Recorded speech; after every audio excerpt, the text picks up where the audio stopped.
As some of you may have heard by now, Darren and Graham have had to close up shop on the Igloo, their makeshift podcast studio.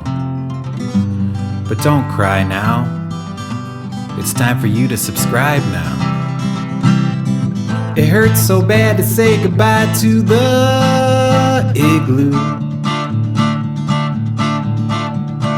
Many excellent interviews were had in the Igloo.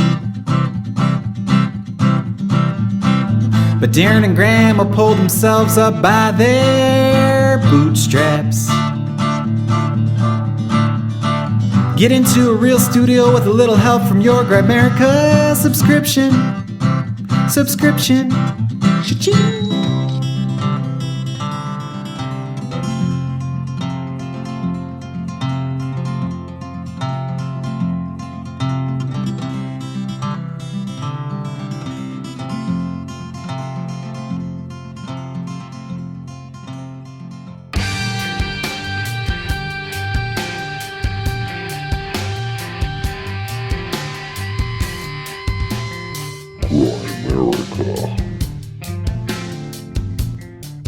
Imagine if someone asked me an open question and they get a horrible reading and it's something they've already decided to do. It can really mess with their head. So what I don't want to do is mess with someone's head when I'm doing a reading. Yeah, that's good.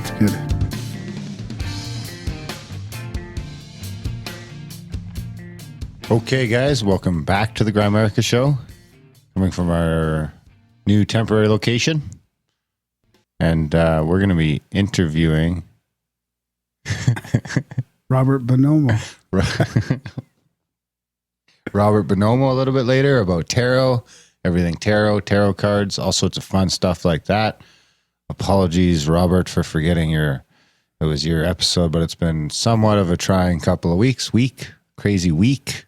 I guess it's only been a fucking week. Wow. Happens fast. So before we jump into the intro, of course, and we explain everything, we've got the one and only Graham. I lost my Dungeon Master privileges Dunlop. How's it going, buddy? What'd you do to lose your... Giggled. That's why you giggled. What'd you do to lose your Dungeon Master? It's just got to be fair to all the players. That's all. I can't have privileges in this software. You know, that's unfair to everybody else. I'm sure there was nothing. I didn't do anything. It's not like getting kicked out of a conspiracy meetup group. It's not like you were drawing penises on the compass. What'd you do to get kicked out of that? I just didn't believe in the reptile agenda, I think. You know, you guys think I'm the believer, but in that group, I was the rational one, and that was just not going to fly. Wasn't going to be tolerated. Your rationality was not to be tolerated. That's right.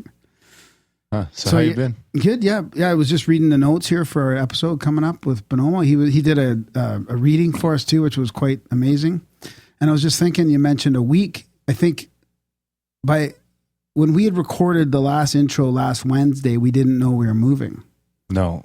We didn't find out till Thursday. Yeah. And then everything moved Saturday. So big thanks to Brody for helping out. Huge thanks to Brody. And for setting up in his studio. Like he if it moved wasn't for Brody, we would probably not be doing a show this week. He moved his drum set and everything, and we just piled into the back half of his studio here. Not only that, he moved everything. I know. Because I was busy moving everything out of the house. I know, and I was on a 12-hour drive. Yeah. So Brody actually moved the studio and gave us the space to set up the studio. Yeah. So big thank you to producer Brody. You guys put him in your good vibes thoughts, because without him, there'd probably be no show for a couple of weeks here. And you know what? Not only that, but a big thanks to the people that have already support the show, because these little things that come up unexpected, like we're able to actually handle without going into further debt ourselves or anything like that. Like, you know, these little moving expenses and little things that, you know. Exactly. Normally, I mean, thank God for people helping out the show. Yep. So, I mean, that's not that we have enough to move into a new space, because we're going to have to rent the space. I mean, we talked about this for a while, thinking that the igloo might have to move. Like, we weren't sure, but we were kind of thinking of plans, like what are we going to do? But we kind of thought we had a little bit more time. We thought we had some more time. We thought we had a deal to keep renting the garage, because I was leaving the house. I was always leaving the house, but we thought we had a deal in place to keep the garage indefinitely, or but in the short term at least. And that fell through last Thursday. It's weird, eh? We both moved recently. Like I moved down the street for saving quite a bit on rent. Actually, we both downsized, which is it's interesting. You don't have any money. We're both like, after doing the show for 5 years, we're like, I'm going to simplify life. Yeah. Podcasting takes it out of you.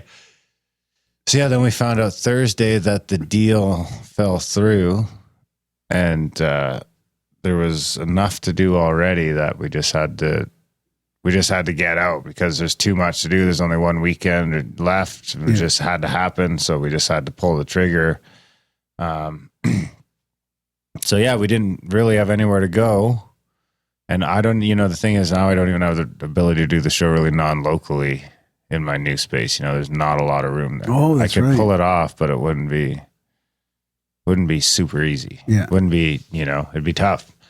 It's all bedrooms. So if you're doing it like on my bed or at the kitchen table or something like that, which it still could come down to yet. Brody is only going to put up with us for so long here. Yeah.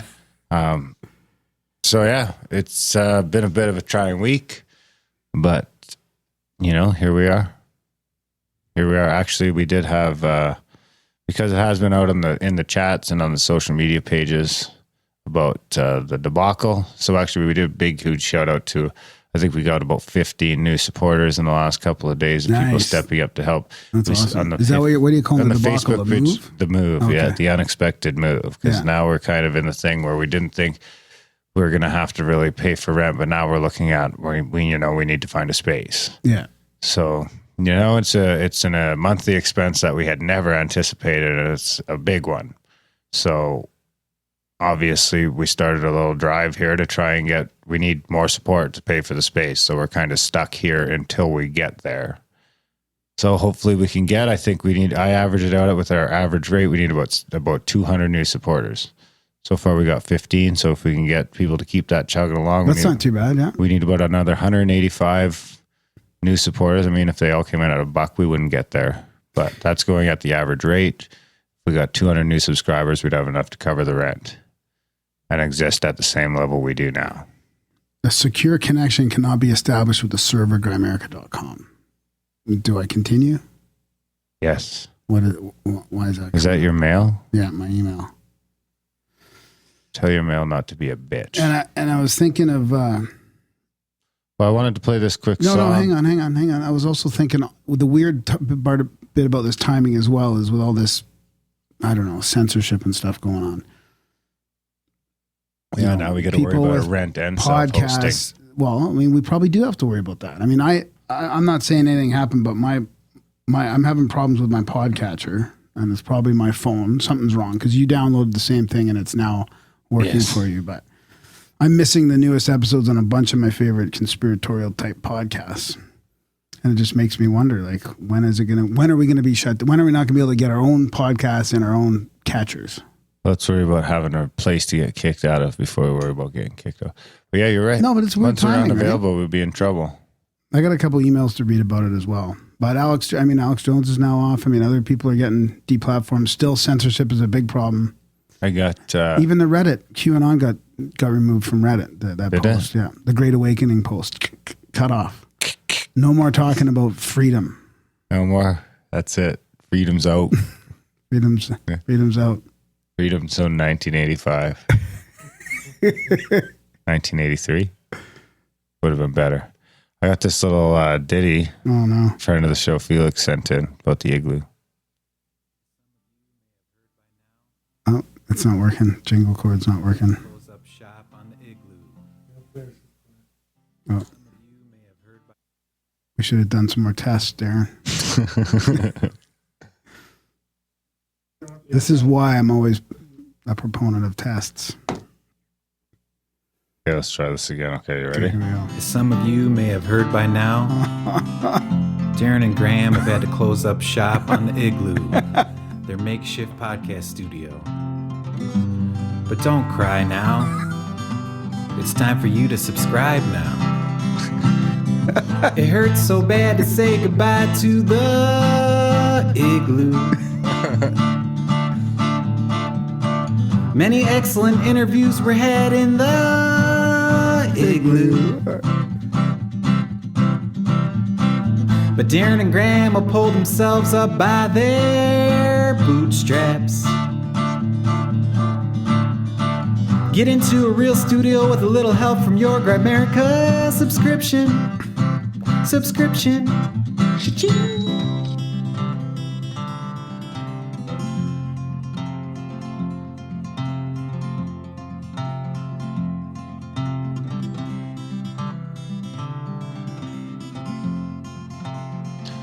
So, yeah. Thanks, Felix. Yeah. That's basically where we're at, folks. We need the community to step up here and help us get to that 200 subscriber mark so that we can find a space and keep this going. Grimerica moves out. Grimerica grows up. Weird time. It was a weird weekend. It was a weird weekend. Either way, we're on producer Brody's couch for now. And help us out, guys, over at grimerica.ca/support. We need you now more than ever. Can I talk about a couple emails that having to do with this? Absolutely. I welcome it. Do you want to do a jingle first? Or what sort of jingle would a fella play? Feedback? And now another edition of the Grimerican Goodies by the people. For the people. I'm the physical mail guy, motherfucker. Hey man, just a couple of things before I get to the main point of this email. First up, I love the show. I've been switched on since you did the swap cast with THC and I haven't looked back. I'll admit at first I didn't get the long intros. The podcasts I listen to usually go into the subject pretty quickly, but after a while I got to realize they're a very important part of the show. And it also gave me an opportunity to get to know you guys, well, at least in the sense of what you both bring to the table and how the show is structured. Now I find myself laughing my ass off at the banter between you two. Quite often, as a listener, you want the jokes to continue. Secondly, when I started to listening, I was run-of-the-mill conspiracy theory fan, 9/11, JFK, RFK, UFOs, etc. But now I see myself looking into other subjects like ancient Egypt, human consciousness, and spirit are the two that really have blown me away. And it's all down to Grimerica. What do you... I dropped my key on the jingle board. On that one? Oh. Did you really? Yeah. How does the key activate I tried to catch it. Oh, okay. So thanks for that, he says. Now the part I've been wondering how to word correctly. As I've grown to love the show, I have to say I have a wee chuckle when Darren kind of calls us freeloaders out who listen to the show little from time to time and don't contribute. Don't get me wrong, I know it's tongue-in-cheek, well, mostly, but I do agree in principle that in respect to the quality of the show you guys give, if we as listeners kick back a little from time to time, then the show can only go from strength to strength. So with that in mind, I decided to chip in a little and help. Not much, but due to having a young kid and life in general, mortgage, car, credit cards, and all the shit that drags you down, I couldn't commit to a monthly subscription simply because he's overdrawn every month. Life's a bitch, eh? Such is life. I'm glad I could help out. So anyways, I hope my donation plays a part in the continuity of this great podcast. Continuity? Yeah. Or continuity. Take it easy, guys. Peace, Stevie. Thanks, Stevie. Yeah. And then I got another one that's very, very... pertinent? Very pertinent. Pre or post debacle? Very close to the same thing. G'day, Graham. All this talk of why they have shut Alex Jones' channel down is pretty plain to see for me. That is. This is really interesting. He belongs to them. That much has been obvious for some time, but their plan is to establish a precedent with a high-profile fake news outlet so they can shut him down and start cleaning up all the other alternative news outlets. You guys will be somewhere on that list. That will be a sad day, of course. I love your show along with THC, the Crow House, Rune Soup, Crow 777, Skeptico, and Ion Bite Gnostic, but I don't currently financially support any of them due to lack of income. Too old to work, too young for a pension, but I do have plenty of spare time. Maybe you guys could get together and do a group supporters bundle, which would include a concession for the financially challenged. So look out. Once Jones is out of the way and they've convinced the sheeple that it was for the benefit of all mankind, all the rest of the independent alternative news outlets will be next. Keep up the good work. Keep handing out those red pills. Use our bloody legends as well as being informative and very entertaining. All the best, Kenny D. That's okay because we're a comedy show. Yeah, right? Just like Alex Jones is an entertainment show. We'll change the tagline to Not Your Grandparents' Comedy Show. Is that all you got? Well, I mean, it doesn't matter whether he's categorizing all of alternative news, like all of us shows, right? Tinfoil Hat would be similar. Should we go to social media? Okay, here I got one. Okay. Speaking of fake news and all that good stuff. Have you seen all the weather? Oh, I wonder I've if seen people the weather guy where they're walking around in shorts. I wonder if people have been tried to debunk that. The one where he's at the hurricane and he's like leaning like into it. Yeah. And then the people are just like walking behind him. Yeah. In shorts. Yeah, I've seen that. Well, there was another one with CNN too, I think, with somebody that looked like they were kneeling down in the water. And, no, she was in a canoe.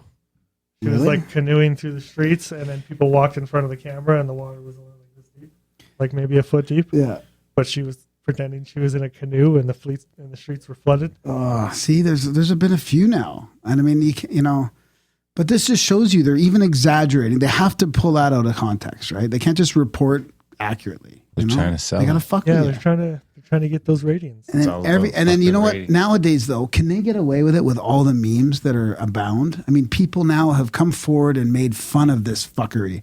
Yeah, I don't understand how they get away with it. Pretty soon memes will be illegal. And some of them are so funny. I can't stop watching it. I giggle like crazy. Is it the one where Buddy's on the table? There's like one where a guy's like pretending to be horizontal in the air, grabbing onto something, and he's... Yeah, I seen it. And his mom comes out and he's like, go inside, Mom. And it looks so, I don't know, like sometimes it just is so well done. It looks kind of natural, but it's obviously like, you know, scripted to a certain point. Can I play it for you? Sure. Okay, let me see how I can do this. Scripted to a certain point. It's sketch comedy. Okay, hang on. Here we go. As you can see, the hurricane, the waves and rain is really Michael, get off that damn table! Mom, go inside! I'm telling your father, you just wait! You're ruining my life, Mom! Yeah, you haven't seen anything yet! God damn it! He's like, Mom, you've ruined my life. Yeah, we heard the meme, bro. And so there's a guy with a long fern, like he's on the table. There's a guy like swishing him with a long fern, and somebody else is blowing water on him. And he's you explaining the meme? I'm trying it because it's so funny. I don't know why. It's just well done. It is. If you see it, it's pretty hard to explain in audio form. Yeah, Mom, go inside. You could just tell them the tag, yeah, so they can look it up themselves. Yeah, I'll put it in the show notes. It's the funniest thing I've seen in a long time. I can't stop watching it.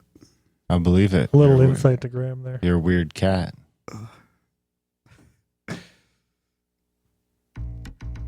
Get out a pen and paper and write this down, or a pencil.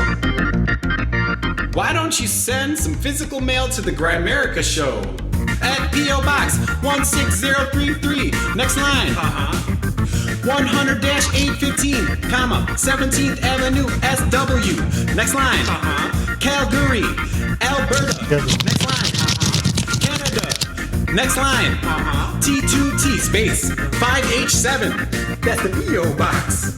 Why don't you send Darren some dirty socks? Because you're ridiculously he put in handsome for the adjective. Do you think he's talking about you or me? So, well, you got to explain to people what you got here. We got a letter here from our friend Nikki the Dude. A letter in the P.O. Box. Yeah, hence the P.O. Box jingle. I know, but maybe people don't catch the words of the jingle, you know? Okay. So, this could be our quarterly greenbacks. Yeah, from Nikki. Nikki the Dude, friend of the show. Gratitude is the memory of the heart. It's funny because we were just talking about gratitude on our chat with Robert Glover. Oh, wow, look at this. We got greenbacks to the Grimerica show. The truth is way out there. Keep looking. Blake Smith. Keep in touch, boys. Bobo. Keep on looking up, Travis Walton. Who's Travis Walton? Oh, come on. Did you see the pictures? Nikki the Dude and Jerry and Grimsteak and all them at the Crypticon and James. He's a Third Encounters guy. Oh my God. What? The third, what is that? Close Encounters of the Third Kind, Yeah. you mean? Is that him? No, he's a Fire in the Sky guy. Oh, right. Yeah. They So he made the sent us movie a code. wrong about he his sent us intent. sign the card. Oh, nice. Yeah. Oh, Bigfoot is a ghost. Prove me Oh, wrong. we got a bunch of signatures for Dragon Crypticon. Dana Newkirk. That's going to be perfect for the... Hold My Spear, Leonidas. Happy Hauntings, MJ. Justin Sizemore. Keep It Spooky, Derica. And Monsters Among Us podcast. Wish You Were Here, James Cruz. Brett Sizemore. 2 Sizemores. They're the ones that measure the Bigfoot casts. Oh. Love you guys, Ren. Question everything. Squatchers, Minnesota. www.squatchers.com. Tony Davis, Kentucky Knows. Love you guys. Grimsteak. I think he spelled Grimsteak wrong. You had to squeeze in the I after. Bingo Bango, Bill Anderson. Nice. Ah, thanks, guys. That'll go up in the studio. Oh, yeah. Nice to know you guys are thinking of us down there at your Crypticon. And we got it's Squatch Hers. Squatchers. A women's Bigfoot research group. Oh, nice. Wow. Do they go out That's once a gotta be month? almost as rare as Squatchhers.com. You're going to get some weird traffic. Right on, guys. Glad to see you. Think of us down there. Crypticon. Maybe next year we'll make it down. I'll put a link in the show notes. Will you? Yeah. You often say that. Links are usually missing. And to Cruising with Steak as well, even though they steal our... They're on Grimerica FM They too. steal Those the people motherfuckers. from our chats. That's all right. Grimerica.ca/FM if you want to check out the constant stream of debauchery and knowledge mixed together in a fun mix. No commercials, no fuck all. Yeah, the OBDM guys are on there. They're hilarious. Oh, They're yeah. very informative as well. Yeah, OBDM. They're your typical like one that's going to get shut down Don't soon point at because me. they're alternative news and comedy. Cruising Steak. Who else? Cat in the Box. There's some Ascended Minds on there, some Occulture.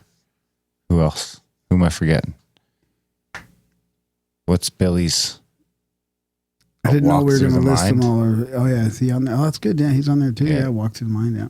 Yeah, a lot of the friends of the show that have their own podcasts and stuff. And we there's threw them on all. just all a on there. perpetual live stream of them and us. It's excellent.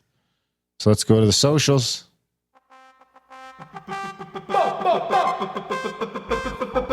Bingo, bango, social media jingle. Don't forget to rate, comment, and or subscribe to the Grimerica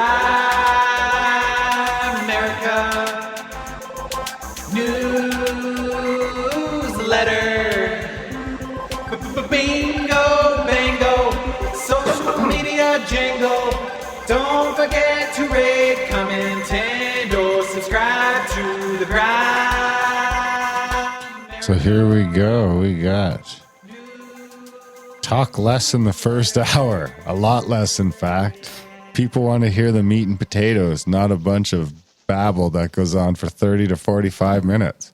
Most of our time is valuable. No offense to you guys is intended. Have you ever heard of a fast forward button? Sell Jesus. the second hour as a subscription. If you put out a good product, then listeners will buy it. Carwells and many others believed in themselves. Who? And in their show. Why Who? don't you, Carlwood? Why do you think we're fucking chatting like this? We got Chad Anderson. Graham, I think Darren swears too much, but that's not going to change. And either should the intros. The majority of listers love the banter. My favorite is the UFO quote. Enjoy your free content and hit the timestamp. I'll keep listening to the boys, and so will most of the Grimericans. Instead of complaining, maybe flick the boys a 5 spot for all the hard work and time they have put in so you can listen to this for free. Wow, that's a good reply. I think I got a $5 donation, actually. I wonder if that's him. That's awesome. Yeah, probably. Don't speak for us, Chad. Many of us like the preamble. In fact, it's the personalities that set Grimerica apart. Even when it's the guest that doesn't interest, then it's still a great show. What else do we got? View more comments. That's it on that. All right. I got a synchronicity that I have to read during this intro because it's to do with the show coming up. Okay, go ahead. Yeah? Do you want to do a little synchronicity jingle? I think you should. Well,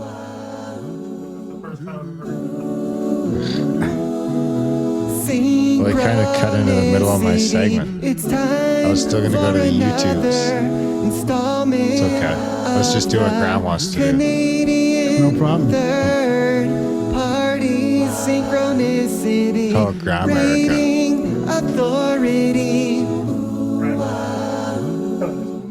Wine America. Wine America. All right, this is kind of specific to Bonomo. This kind of fits in with Bonomo's, chat about the tarot and stuff. So I've been saving this one up. Have you? It's dangerous. I do that. I, can pick and choose, and we got a lot of listener email, and we really appreciate it. Stories and synchronicities and all that. I've recently become somewhat serious about learning to read tarot, as opposed to my 25-year-ish half-assery regarding the idea of honing the practice. And this reminded me of a potent synchronicity that occurred several years ago. I'll take a stab at the succinctness by including an image that gives the bones to the story. This is a Facebook post I made in the comments after the synchronous event occurred. I'm not sure if I should read that. Synchronicious? You should read it. No, I'm thinking I might just read the, maybe I should, maybe I have to read it. Okay, so I'm reading the picture now, which is posted. That's the card I picked for my girlfriend the other day. Why are you whispering? That's the exact card. We're in a store, and I grabbed the deck, the one that Bonobo says, and I pulled this card. 6. No. This is just the way these synchronicities work. It's a compound synchronicity. And I was trying to read the meaning of it in the store. And you just noticed this now? Yeah. He's got a fucking questioning look in his eyes. Read the email. This is the post. I'm going to try and the email judge explains this your little foolery. I'm trying not to take your tomfoolery into account. On the very last evening of the 11 years that I have called the EAV my home, I walk just one last time into the backyard, and there I notice what at first simply appears to be an errant bit of trash that I figure must have been blown in by the recent winds. And I walk out to retrieve it, and what do I find perched between the long blades of grass? A somewhat weather-beaten 10 of swords from the Dali tarot deck. And at this very moment, all I can think is how very interesting is this life. So she says, I mentioned in the first message I sent you the fact that I had lost my husband several years ago. It was February 2013 that he died, and I continued for nearly 2 years to live in the house that we'd shared for the decade before he left. By the end of 2014, it was finally clear to me that my path was leading me away from the home we had shared, and the next several months we spent finding people who would move in and love her as she deserved. Finding my new home, purging belongings, moving and generally tying up the loose ends of my life that I'd built with my beloved formerhood. That's the EAV mentioned in the image. On my very last night, my beloved EAV, which was the night before I would move to my new home in my new hood in a different part of Atlanta, I wandered into the backyard of the in-between house that my dogs and I had been staying in. A home which is also in the EAV and just a few streets away from my former home that we lived in the in-between house for almost 5 months. I wanted to purchase my new home, and well, you'll see what happened in the image above. A 10 of swords is a rough card in the tarot. And this is like, back to this, like, I can't believe this. This is legitimately the card I pulled. Only a few days ago, last Friday. Ooh, double point. Double shot. Last Friday. Double guns. Okay. That's weird. So what's that card mean? It's about hitting rock bottom. Are you on rock bottom? No, I don't. It's not really making sense now. For me, anyways. Imagine That was like 10 years ago. The moments before you somehow manage to stand up and walk on. It's not quite death, but it's about as close as you can get to it in the lower arcana. This is the shadow side in this card, and its shadow is large and omnipresent. Even so, there shows up in balance the light side of 10 swords. And that indicates renewal and rebirth. At that time, I hadn't bothered to commit my tarot imagery to memory, so I don't know what message I'd been given immediate, but at a few minutes later, when I got back inside and looked up the meaning of this card, my jaw hit the floor. So obviously it's a new birth for her. She's moving out like that next day, so it was very meaningful for her. I often receive my tangible gifts from spirit when I'm seriously flowing. Mostly they show up as mummified reptiles, oddly enough. But all the little trinkets from God that I've received so far, this is the one whose intended message of the right path walking was delivered so much precision and absolute clarity. And this is like 2 asterisks here. Special information for Sir Darren the Skeptical. Okay. Because I can clearly see the line of Darren's thoughts as he talks out the presumptions regarding the specifics of the events leading to this synchronous moment. An effort to rationalize the irrational. Those amusing efforts to enforce the need to assign a lowered synchronicity rating because this is serious, man. So to help Darren achieve his personal goal of assigning the most correct rating possibly possible, I do want to offer some clarification to the story. Yes, this 10 of Swords tarot card was indeed from my very own tarot deck. And so yes, she lost her card. And yes, I had one single time before this occurred fiddled around with my cards in the back deck of this house. That card fiddling occurred 4 months-ish earlier in the year. So there were 4 months of rains and winds that fell upon this errant tarot card before, on the very last night, I could have even found it if there was some specific wind that blew it in and released that 10 Swords tarot card from wherever it had fallen months before, and I didn't even know it was missing from the deck. And not only did that magical wind cause the card to blow into my sight lines, it also blew the card into a rather odd position of standing up straight, right side up, in between the blades of the backyard grass. And it was like the grass was fingers holding the card in the most conspicuous place and position, solely to catch my attention. Conspicuous?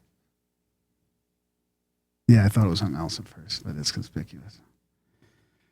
And even though it was a card from my very own deck, we're still not talking about just any old tarot card unknowingly falling out of my deck. We're talking about the 10 Swords. On the night before, I walked directly into what was, without questions, shown itself to be rebirth. This one still gives me tingles. And that's sent through the tubes. I give it an 8.5. That's pretty good. Yeah. So I guess people, the key is special messages to Darren help. That's right. Is it not weird though that I pulled the tennis? So I've never pulled one out of the deck I don't randomly like that. Never. See it? You don't even believe me. How many cards are in a tarot deck? 56. 74. 74? No, hang It's on. Let me just 56. no, it's not 56. It's 56. 78. Fuck. 78 cards and 56 minor cards. 22 major arcana. I'm just Major reading Arcana. it. Yeah. Sounds like a battleship in a Starfleet. What else you got, motherfucker? I'm just reading my my notes from my reading coming up in this episode because there's a 4 of Don't hear Cups, the 3 of reading. Pentacles, King of Swords, Okay. King of Swords. No. What? No. Don't start looking for straws. Page. during I am. the I'm intro. looking for extra. What I find funny about that story is the 10 of Swords or whatever is supposed to be about rock bottom, and then she finds the card all beaten up and weathered. Sounds like that card would hit rock bottom. Yeah, exactly. That's a good one too. Yeah. Talk about rock bottom and that card's chopping up some cocaine. So that's. I wonder what it means for us in the store when we pull it. Could be about rebirth, and you know what? Oh my God! We're moving into a new studio, you motherfucker. She just booked a hair appointment for braids, for a new look, like rebirth braid, like those box braids and stuff. Ooh, the universe noticed. How about the fact that we fucking totally relocated our home, a fucking studio, of fucking 2 years, and set it up in an afternoon? And was that kind of? Oh my god, that was the next day. That seems a bigger thing than your fucking girlfriend's hair. No offense, I love Maria; she's a sweetheart. Actually, it wasn't Friday. Now that I think about it, it was the weekend before. Oh. So Saturday or Sunday before. Well, you should have seen this shit coming then. Why didn't you warn us? I know I should. Well, I didn't. Yeah. That's like, we were like driving back. Graham was driving. I was driving back from fucking, it was from the cabin in Seaside. And someone sent a picture of something that I got. And Graham and I weren't together. I left the day before. So I think I was already in Canada when Graham left. Yeah. And someone who was still at the house in Seaside texted a picture of some stuff, and they're like, whose stuff is this? And it was stuff that people had given us for the studio while we were there. And I text Graham and I'm like, you forgot the stuff. And he's like, how the fuck am I supposed to know? And I was like, well, dude, I was like, I totally intended for you to grab that stuff. I like put out the intention and I thought about it and I sent it to you and you weren't paying attention. And he's like, you're right, I'm sorry. Because I saw it there and I was like, who's this? It's not mine. I felt like I should have probably just picked it up. But I was thinking, it's got to be somebody else's. I kind of glossed over it lazily. See, you caught his intention. You got to eat the mic. Yeah, I sloughed it off. Exactly. It was your fault. Turns out to be Graham's fault in the end. Well, guys, enjoy the chat with the one and only. Hang on, I got to do the UFO quote of you just read, and you got to do your YouTubes if you want. I'm not going back into that segment now that you interrupted it. It's a profound UFO quote of the week. Words to ponder and critique. It's a profound UFO quote of the week. How about this? For this new episode in the new studio, our temporary studio, Darren? Yeah, I'm listening. Why don't I read all the rest of them right now and we get it done? And what kind of quote are you going to do next week? I'm going to Charlie Robinson's Deep State book. It's full of quotes. I'm going to go through that next. Well, okay. Do two. Let's just do two. At this state of events, and with the evidence available to us, it's hard to deny the existence of flying saucers. That was from Vice Commodore Dante La Roca from the Argentinian Defense. And the next one. I believe in the so-called flying saucer, and it is my understanding that the Air Force will pursue studies on this subject. And that's from Commodore Adolf Alvarez, 1968, from the Argentinian Defense. Argentinian, eh? Uh-huh. Nazis. I had a feeling you're going to say something like that. I'll go to the Facebooks. Go to the poll. Friend of the show, Lee, running the Facebook, doing a great job over there. Go over to the Facebook page, give it a like, and you'll see all Lee's great stuff. Share that shit too, motherfuckers.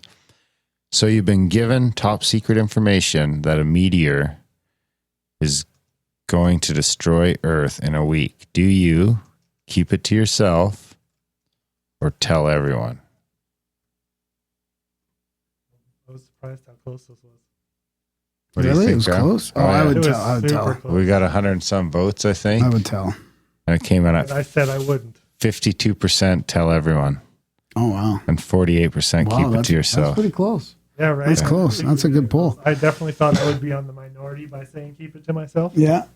No, very close. Some people are going to fucking freak the fuck out. I don't need any part of that. We got So some what? How many comments. people No. know? How many people know? Well, we got to expand on that a little bit. How many There's people? no How expanding many on it. people We're not- know? we're not Like expanding. That is was the it question. just you, or I was there read a the bunch of question. other people? I that, read the question. That's it. We're not expanding on it. It's too late. What to would you do? Polls over. We're gonna ask what you. What would you do? What would you do? You're not even gonna answer. I said keep it to yourself. You would too. You Yeah. guys would both just keep it to yourself. Yeah, I wouldn't want to. I wouldn't want to cause mass panic. I know. I want everything to Dude. be in order for my last couple of weeks. I want to be able to fly You've seen places, Just maybe go sneaking on a trip. around, going into debt, waiting for the crash. No, just like after like experiencing Black Friday, like that's just like a small scale. Imagine Black Friday scaled up. Like people get trampled. And, Where was that? You were in the States somewhere, like for Black Friday, and it was crazy. Really? people are crazy, man. Yeah. Especially when I think the world's ending. Yeah, We got some comments from Nick. That was just for a People free filter. deserve the chance to say goodbye to everybody and say things they feel need to be said. Yeah, that shit's going to be like, fuck you, motherfucker. There'll be a whole lot of that. Vendettas. Take the shot. From Brett, they won't believe me anyway. From Josh, That's true. I'd be locked up for causing panic or being crazy. I'm not spending the last of my time in a cell. From Alan, asked them who killed Kennedy and a bunch of other top secret shit. I don't understand that answer. Tell them after you get your stuff together and found a cave to hide in. That's from friend of the show, Jesse. I actually went to high school with Jesse. I did? I did. Oh, you did. From Leon, they'll find out in good time. That's it. Speaking of high school, I'm going to my reunion Are you? Oh, great. this weekend. Are you going to tell me you're a podcaster? Well, of course. Oh, this would be great. You should I'm a little irritated, to be honest with you, because I had to ask my friends if there was one going on this year because it was only on Facebook. And the cool thing is realizing that most of my friends that I'm going to be seeing there aren't on Facebook or are just temporarily on it. I didn't even think high school reunions were. You're not even listening again. I'm listening. You're not. You're not. Have you ever been to a high school reunion, Darren? As soon as you said fucking high school reunion, You man, I just glazed over. Well, it's kind of like you telling me about your dreams. I don't give a fuck. I don't give a fuck about your high school reunion. I'd like to hear after the fact. Right, because there's going to be some stories. There's going to be some stories. Are you going to wear your Huscular shirt? Grimerica No, show? I'm not gonna. Should I wear? No, I'm not wearing that. I think you should wear a tuxedo. I'm not wearing it. Bow tie and everything. Like, Tuxedo with a Grimerica t-shirt underneath. I'm not doing The that. Phoenix one. The three-headed No, phoenix. it's got to be it got to wear the logo one if I'm gonna wear. With a tuxedo. If I'm gonna wear the colors. Like rep open the rep jacket, Grimerica. tuxedo, Grimerica, boom, get a purple tux. See, that's not a bad Can you idea. get a tux this color? I'm not wearing a purple tux. It would cost a lot. I wore a pink one for grad. See, you can wear a pink tux for grad, but you can't wear a purple tux for Grimerica? It's a little late. You fucking flashing out cards. I'll bring some cards. It's too man. late to get a tux in fucking dwarf size. You got a Oh, purple that's Chubby tux. pretty. dwarf. That's pretty The mean. color That's of pretty the- mean. Those Is that headphones? hate I'm a speech? little taller than a dwarf. Yeah, you could get them fucking extended. And when you say dwarf, it's not like you're talking like D&D dwarfs, right? Not like. No, sure. Graham. Anyway, let's just get off it. Let's go to the show with Robert. First of all, guys, remember, support the show, grimerica.ca/support, because we're fucking homeless. So if that's not a good enough reason to head over to the support page and sign up for a monthly today, then So maybe everybody you'll I'm never going be to see happy. there is going to be on Facebook. I mean, that's the problem, right? All Send the them to the cool Grimerica people that Facebook. aren't on Facebook are not there because they didn't bother inviting all the people that weren't on Facebook. Why do you assume the people that aren't on Facebook are the cool people? I'm just making a meme, you know? That's not a meme. I got a It's all the question. people that stayed You away keep from all the saying that word, brainwashing. I'm not Everybody sure else will be brainwashed. Have you ever been to a high school reunion? No. Right, I haven't either. So I'm just wondering if it's like a generational thing that these things are still happening. No, I think they had one for us. Yeah, we definitely I have. got- Were you guys, did you guys grad together?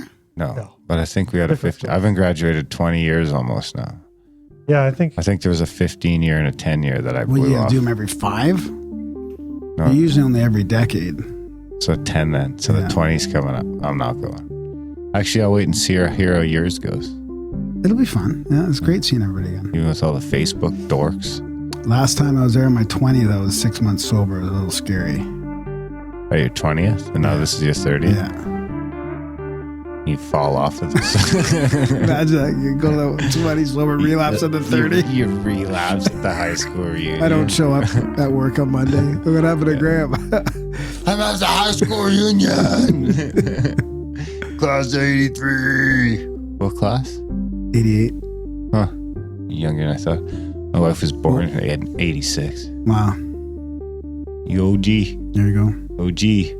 Geriatric Graham. Support the show. Homeless show. And most importantly, enjoy this music from Broke for Free and then the wonderful interview. Robert Bonomo.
All right, tonight from all the way across the pond again is Robert Bonomo. He's an esotericist, a blogger, novelist, filmmaker. His latest film, documentary on the major arcana of the tarot, the 21 Faces of God. And he's been, all around podcasts and radios. Been on Skeptico and a few other ones. So yeah, we're really interested to talk about a few things with him tonight. Thanks for staying up so late for us, buddy. Hey, it's my pleasure. Glad to be here. Yeah, thanks for coming on. It's a tough one because we always got to do either like really early right after work for us, and if you're a night owl, or then we do like a Sunday afternoon, early afternoon thing or something like that. And I mean that's not the best for people either. Sunday evening podcasting, like. Oh yeah, we were lucky. Robert made it easy on us. So yeah. He was even willing to go later. Yeah. Oh, it's a good thing. Yeah. Thanks, man. So what's new? You got your documentary out. It looks really interesting. I saw some of it. Yeah. Today, yeah. How's that going? It's been a 2-year project. Wow. So what I did 5 introductory sections. So I do a short introduction, then I do duality, the archetypes, the history of the tarot, the structure, and then I go through each card. So this thing took me over 2 years. And I basically just got it all. It's all done. There's a long form version. So if the folks that are into just like sitting down, it's 2 hours and 40 minutes. So, be prepared. Yeah. But then I broke it up into 27 sections. Yeah, that's awesome. Yeah, that's watch it both ways. Yeah, nice and easily digestible. Right. In those like 10, I think the longest one was about 20 minutes, if that. Yeah. Definitely. I think, like 15, maybe 14, something like that. Yeah. So why did you want to do this and this movie, and what's special about this sort of set that you're talking about, or this deck, or whatever you call it? Sure. So let me the tarot, right? It's 78 cards, and you have 56 minor cards. Now the 56 minor cards is like a normal playing card deck. Yep. Okay, like the ones we usually use. And then the 22 major arcana, that's what this film is about. Okay. And this emerges in the 14th, 15th century in Renaissance Italy. 15th, okay. Yeah, I guess it would be the Visconti deck would be like in the 1430s, something like that. It's not exactly clear the date, but it's around that time. And it's in my opinion, it's in the major arcana that you get the real deep meaning of the cards. Okay. And I wrote an article about this recently. The tarot is kind of like the poor cousin of alchemy, the Kabbalah, astrology. Tarot is just, there are no great books about tarot. There's no like a fundamental text for the tarot like there is for Kabbalah or for astrology. So I think that the tarot is kind of whatever people want it to be, and that's not what it is. There are archetypes embedded in the tarot that I think are pretty powerful. So what I wanted to do was sort of explore a little bit the history and structure of them, and then go through not only each card, the meaning of each card, but in my opinion, it's a path. It's a path to awakening. Okay. That's what I really tried to achieve in the film. Huh. What was your favorite? What turned out to, I guess, what was the biggest surprise when you started making it? Yeah, the biggest surprise, I guess, was that I finished it. No, no, but I mean, 2 years. I know the feeling. There were moments that were that I thought I'm not going to make it. But yeah, I got stuck on a couple cards, like the Fool. I got stuck on the Fool. It took me about 3 or 4 months to get through the Fool. Temperance was another card that I had a lot of problems with. But what shocked me was that at the end, I feel like I was able to open up the deeper meaning of the card. So I learned an enormous amount making this film. And I've been a tarot reader now for, I don't know, 5-6 years. Yeah. And I have a good feel for the cards. I mean, I do astrology also, but the tarot, I feel, and I thought I knew the cards, but I learned so much. So when it came time to writing like a whole chapter about it, then it was a bit more difficult. Oh yeah. Yeah. I mean, when you make a film like this, you know, it's like when you teach, because I also teach. I've taught in universities and stuff. You think you know something, but then try and teach it, and then you're like, oh man, do I really understand that? If somebody asks me a question, it's same with writing. It's the same way. Yeah. You learn a lot. Yeah. Totally. Do you need to be like, are tarot cards something that needs to be, if you're going to read someone's cards, do they have to be there? Is that something that's easy to do online? Yeah, we should talk about maybe doing it later in the show. Yeah, sure. I'd like to do, if we can, before we wrap it up tonight, maybe do. But we need to come up with a dilemma that's safe to talk about, I think. What's a dilemma? We need a dilemma? What dilemma? Yeah. Why do we need a dilemma? For him to read the cards. Like why the show has little support? Is that a dilemma? No, but imagine if you were thinking of, I don't know, reaching out to a sponsor. Should we find a sponsor or not? That would be a good question. Well, I'm just making something up. No, like. Well, it was like. Imagine you got 2 girlfriends. You got Betty and Susie. So who should I marry, Betty or Susie? That could be a dilemma. Oh, I see. So it has to be like a fork, ideally. No, I don't think so. Because it could be 3. Could there be 3 girls? Oh, if you got 3, that's even better. Okay. Better for you, I guess. Better for the magic, better for the tarots though. Then can they handle 3 or 4, or is it best if it's like 1 or 2? God loves 3s. In Russia, they always say God loves 3s. So God loves the menage a trois. So it's good. Just hang on a sec, Robert. I want to just double check something. Yeah. I don't think his video is coming through to YouTube, is it? No. That's because we called from the other computer. Darren's just going to try to troubleshoot this live while we keep talking, Robert. No problem. So what I was interested in as well is this seems to be to me like the original, like the original tarot. Oh yeah, you mean about the history of the tarot? No, the tarot that I use primarily in the film is the Rider-Waite deck. That's from 1909. Okay. The original tarot would be, I guess you could call it the Visconti Sforza deck that's the one that's about 1430, 1440. So yeah, this is a very late. But the Rider-Waite deck is based on the Marseille deck, which would be the 17th century. Right. Okay. So it goes way back. It goes like a few hundred years back when this was, happening. So what about nowadays when there's all this, everybody's made a tarot deck on everything, right? Oh my God. I mean, and some of them are pretty cool. Like I had like a sacred geometry kind of one. And then there's, I have another like Mary Magdalene style one. Like, is it the same principle, like divination and a work at some level, no matter what, or is there something special about this set of original deck? Yeah, absolutely. I think as far as strictly as far as divination goes, anything would work. I mean, my grandmother used to do divination with a cup of tea. Yeah, you can use a pendulum, right? I mean, you can do whatever to find your way. And when people talk about you mean the pendulum? Sorry, Do you mean the pendulum, like where you hang it over the thing and see what it points to? Yeah, you can turn it, it'll spin yes or no, like you calibrate it, and then you can ask questions and it'll actually like spin yes or no. Like So you can just say, hold it really still. is the grass green? And it'll start spin spinning left. right. So you know right is yes. Right is yes. And then you can, right? Am I on the right track, Robert, with that?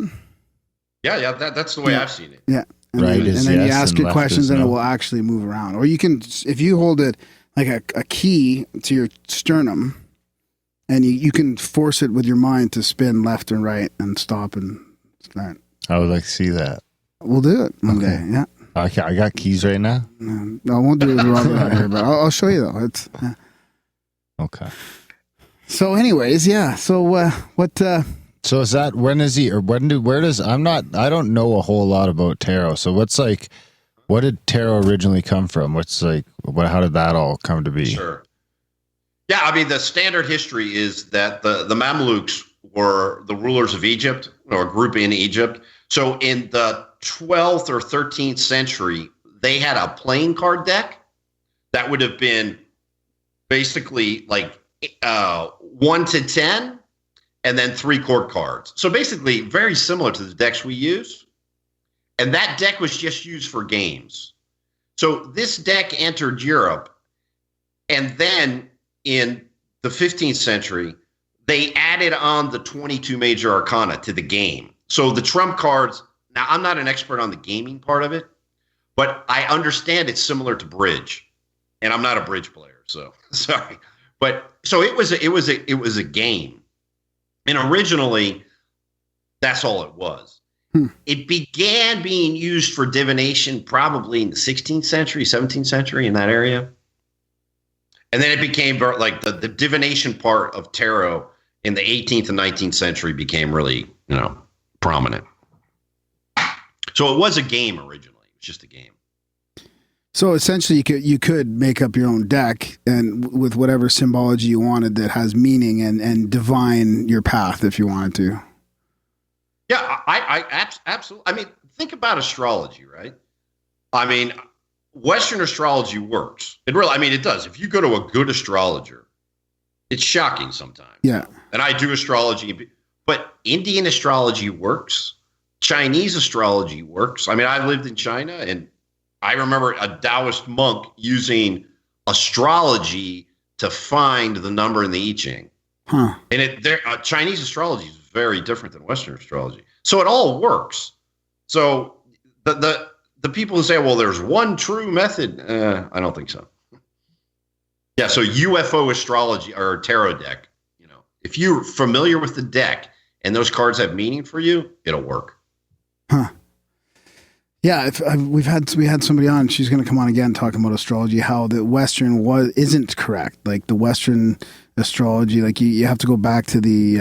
I think it's the Indian astrology where it's sort of really based on the proper calendar and stuff, or the proper.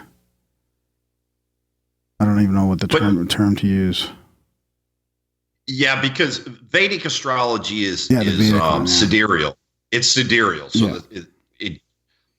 It's different than tropical astrology. But my point is that when you start saying there's a right way and a wrong way, so yeah, that's a good point because it could still work, right? Yeah, yeah. Like if you go to an astrology conference and you're drinking with some guys at the end of the night, and they're legitimate astrologers, they'll tell you, sometimes they'll mess up, or the person will mess up on the date, and they do the reading, and it seems to work.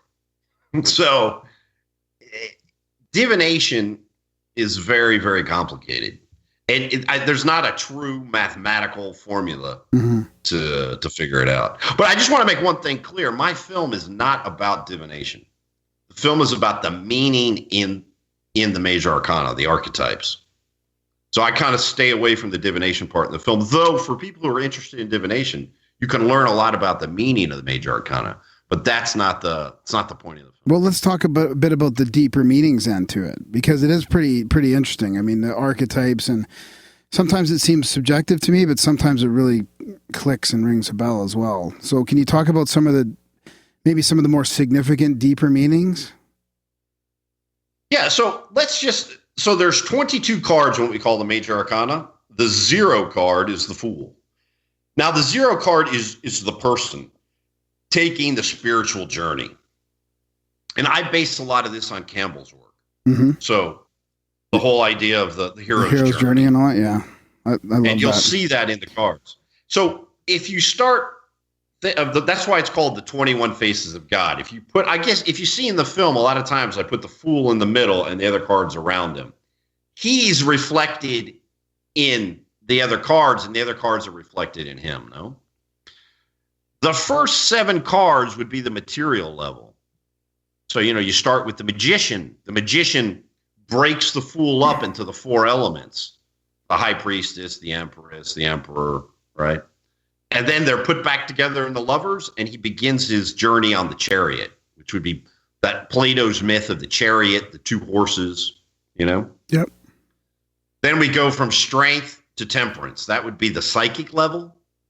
And it's in that level where you get that really interesting set of cards, which are the hangman. You know that the hangman, he's upside down. Mm-hmm.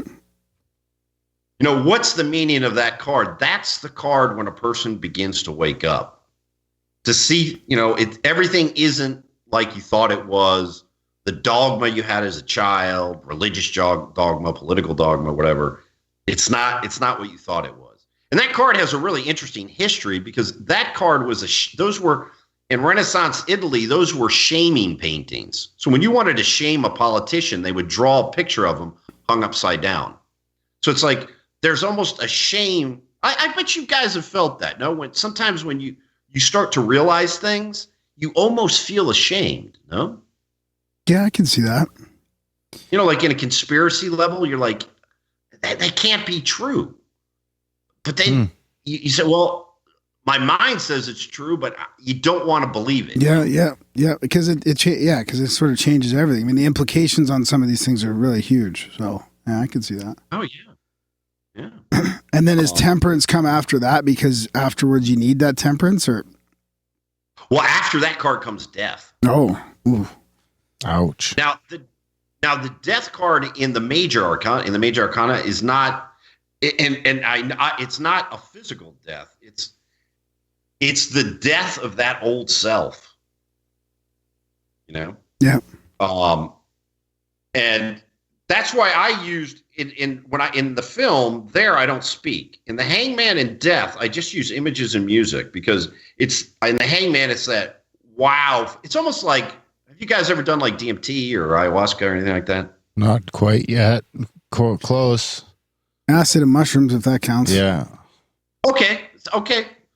But, for example, a real spiritual psilocybin trip give you that. You're never the same after it. Yeah. I mean, it's never quite the same. That's the hangman. And that having to say goodbye to the old world, that's death. And then, like you said, temperance comes after that. Then you've got to find the balance. Okay. Because you guys deal with a lot of people who are kind of in that mode of awakening, no? Yeah, 100%. Yeah. They've had some kind of synchronicity. They've switched their paths. They've had a download, whatever, a near-death experience. I mean, more and more of our guests have had something like that happen that has like just rocketed them on their path forward after that death card, after that cycle probably. And listeners, tons of listeners emailing in all the time. And Now, the Jungians have a great term. They call it inflation. So when you kind of touch that higher self, and you kind of pull back the curtain, you become inflated. And I bet you see this with a lot of guests. They feel like they know everything. They start talking about things that they haven't a bleeping idea about. That's the inflation. You feel you are what you looked at, and it's not true. And that's when you need temperance to bring you back to earth, to balance you out. Okay. If you have a deep spiritual experience, it doesn't mean you understand macroeconomics. No. So it's kind of like hubris, or yes, exactly. That's exactly it. So what's after that? And then we get to the devil. And the devil is what's got its hooks in you. That's where the ego's still kind of holding on to you really tight. And we all have our devils, right? In the film, I use Nobody's Fault But Mine. You know the Zeppelin song, Nobody's Fault But Mine? Mm-hmm. Yeah, I found a cover of it that I could use. I don't know with the that copyright. song. Fuck. That's before Darren's generation. You okay over there? I got a sore throat. It's starting to bug me. It's okay. Tough day at the office. And anyway, so that the devil is what the last hooks that the ego's got in you. It's the angry Buddha in Buddhism, no? And then finally you get to the tower where everything collapses. All the dogma, the beliefs, everything that you held so dear, it's all gone. For example, I use Fight Club. And remember that last scene in Fight Club where all the buildings collapse? He shoots himself in the head. Right after that. Remember he's holding hands and you see all the buildings collapse? Yeah, all bleeding out his neck and shit.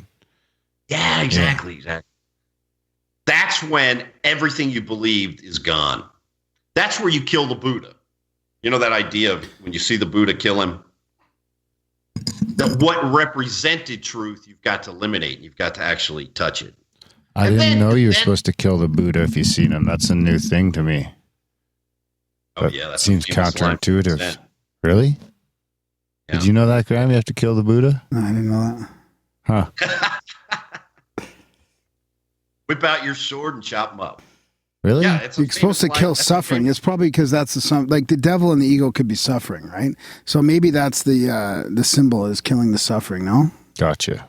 Could it be? No, but it's also killing the dogma. It's like imagine you're really religious and you say, well, you know, Jesus was born, died, blah, blah, blah, you know, the Apostles' Creed and all that. But there comes a point where you know the physical Jesus really isn't that important. There's something that's a higher plane. The Christ consciousness.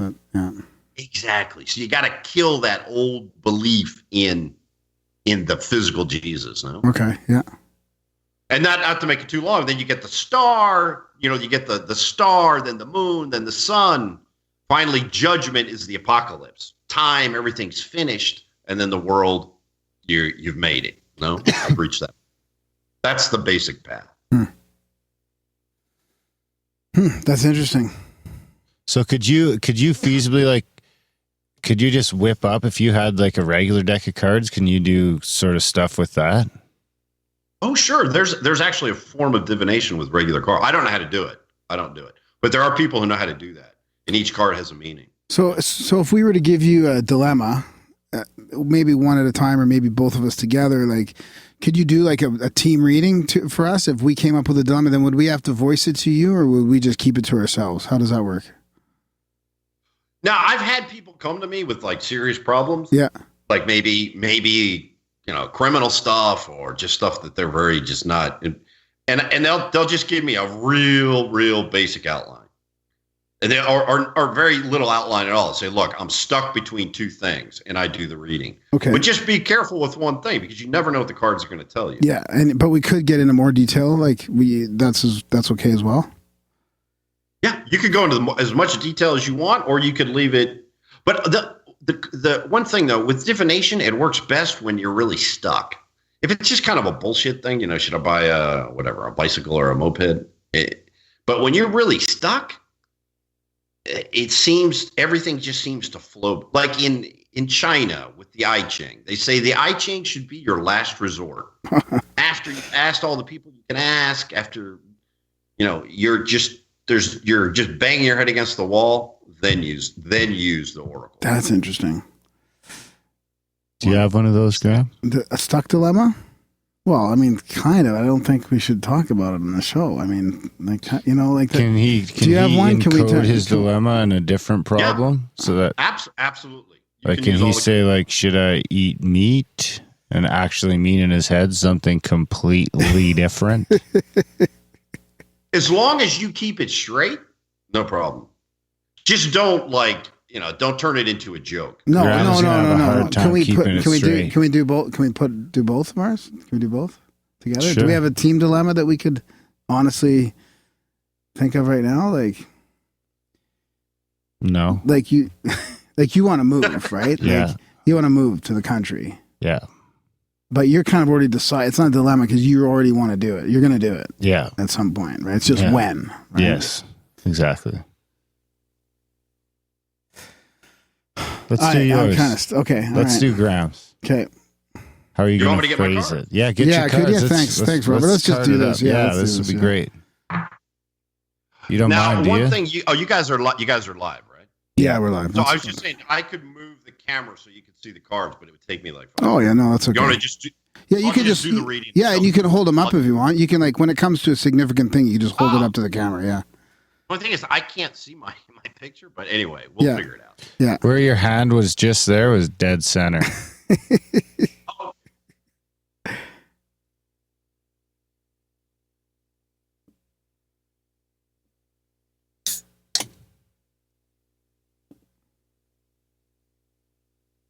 Yeah. Sorry for the Dead air, done I well. get these tickles. Yeah, in I my see that. chest and my Tickly. throat. And, All tickled up. Yeah. It's too bad, really. I don't think I've ever got. Well, Lisa does my cards sometimes. I got 2 decks. I've been sort of meaning to play around with it, but it's like what Robert's about to do here. I find to be almost like for me, it would be almost impossible to do. You know, if somebody was to read your What deck Read are your you cards. using, Robert? I use the Rider-Waite deck. The what? the Rider-Waite deck. It's the one from 1909. And that has 52 cards in it. No, have you No, been? it's 78. 78. Yeah. Sorry, it would have been cooler if it was 72.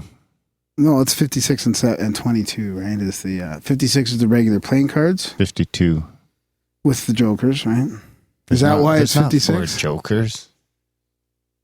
Are you counting on the 56 other cards. card they put in there that says what the times four. poker hands are 13 worth? Are we times four. counting that card? 13 times 4. 13 It's times 4, right? 52. Yeah, just like 52. weeks. Well, how is it 56 on the minor cards the same as the playing cards then? Because there's 4 jokers, right? Well, because hold on, you get Jack. Oh, now I'm getting it. You get Jack, Queen, King, right? Yeah. So you got 1 to 10, Jack, King, Queen. But with the tarot, you go 1 to 10, but then you have 4 court cards. Okay, yeah, You yeah. have the Page, the Knight, Queen, and King. Yeah. Oh, it adds an extra, like Yeah. a prince. Exactly. Too bad Joker. they should have added a princess so that they could have evened up the sexes. You know, if, Well, the if they Page, were doing the Page is considered feminine. okay, I was going to say they would change that today. Yeah. Be equal, has to be equal, Robert. So what I want you guys to do is think about your. I'm shuffling the card. You can see this, yeah. Yeah, okay. Yeah, Yeah. So, So I'm Darren. shuffling the cards, Okay. and what you guys want to do is think about your question. Okay. Question. Do I Think do I have about to, the dilemma. okay, I don't have to say the whole question, right? I can Oh, no, can I because I'm going to couch it like so Darren wants to move out east a little bit into the sort of the farmer lands, kind of get out of the city. the bush. That's the plan, and I'm debating what to do in that regard. Move, stay kind of thing. So, do I want to be in the city or not? That kind of thing. So that would be like the question is Should I stay or should I go? if and when. Right? Should I stay or should I go? Now, what I'd like to do is intuitively, where's your kind of gut telling you? Should you stay or should you go? Fuck, I knew this was going to get My deep. gut's telling me I should go. Mine is too eventually, but it's the when that's not. All right, so Not let's clear. ask the cards. What'll happen if you go? Death Okay. card. I've already been through death. Oh, we're not allowed to joke. Yeah. Oh yeah. Well, No. You could. I just mean like the, some people the won't question ask. can't be a joke. It's like- Oh no, the question was not a joke. Yeah. Okay, good. So we'll ask about you going. Okay. Okay. If I stay, if I go, there will be trouble. And you know, one of the reasons I don't do open readings a lot, I mean, I'll do sometimes, but not a lot, is, for example, people have health. I won't do health questions. Oh, that's okay. Because Though. I imagine can. if but you understand what I mean? You don't want to, imagine if someone asks me an open question and they get a horrible reading and it's something they've already decided to do. It can really mess with their head. So what I don't want to do is mess with someone's head when Right. I'm doing a reading. Yeah, that's good. Good. You're about to fuck with Graham shit. All right. If the Guys death ready? card comes up here, that's it. He's just going to be a mess for the rest of the week. He's just going to get evaporated. All right, you guys ready? Shall I stop shuffling? Yeah. Sure. Okay, good. So now what I do is I'm going to pick the first king, okay? So let me find the first king. And that will be you. Okay. Both of us. So when we do, yeah, okay, it'll have to be for both of you. I don't think I've ever done a reading for two people before. Nice. This might be. Can it be? That means we're gonna get the same reading, though. Is that a good thing? Should we do them separate? Well, I mean, yeah, it's got to be. The question's got to be, connected. I can't get like two. Let's do it double. Well, that's fine. Well, it's the same question. Yeah. Okay, yeah. If it's the same question, then okay. So, But what if we got have the king different of- answers? We'll see what happens. Yeah. Okay. So you got the King of Swords. Okay, can you see that? Oh, I like that. That's a good start. Okay. Excellent. Yeah, that's All right. perfect placement. All right. So remember, when we have swords, right? Pentacles, cups, and wands. Okay. Those are the four functions. Are you familiar with the Jungian idea of the four functions? A little bit. Yeah. Thinking, feeling, sensitive. You know the Myers-Briggs. Yep. The INFTP and all that kind of stuff. I'm yeah. an INFP. That's all based on Jung. Yeah. Myers-Briggs. Yeah. And Jung based it on the elements. Okay. So it really is connected, okay? So use your mind. Swords, okay? Swords is air. Use your mind for this. It's a mental decision. Oh. Right. Okay. All right, now I got to cut the deck. So I'm just going to move my fingers up the deck, and you tell me when to stop. Right? Stop. That was quick. That's what she said.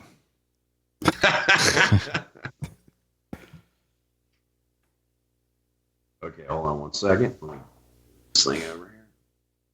Okay, so the significator is you, right? You're the King of Swords. Now, what covers you? Okay. Okay. Now, what the spread I'm doing is the classic Celtic cross. All right. Okay. So, what covers you?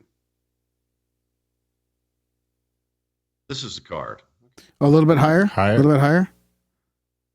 A little bit Higher. higher. There. Okay. A little bit higher. There you go. Perfect. Okay. Ooh, Okay, good. Okay. that's interesting. Good. Wow. Right. So that's the Four of Cups. So what this card usually signifies is you're not satisfied. There's 3 cups, but you're dreaming of the 4th.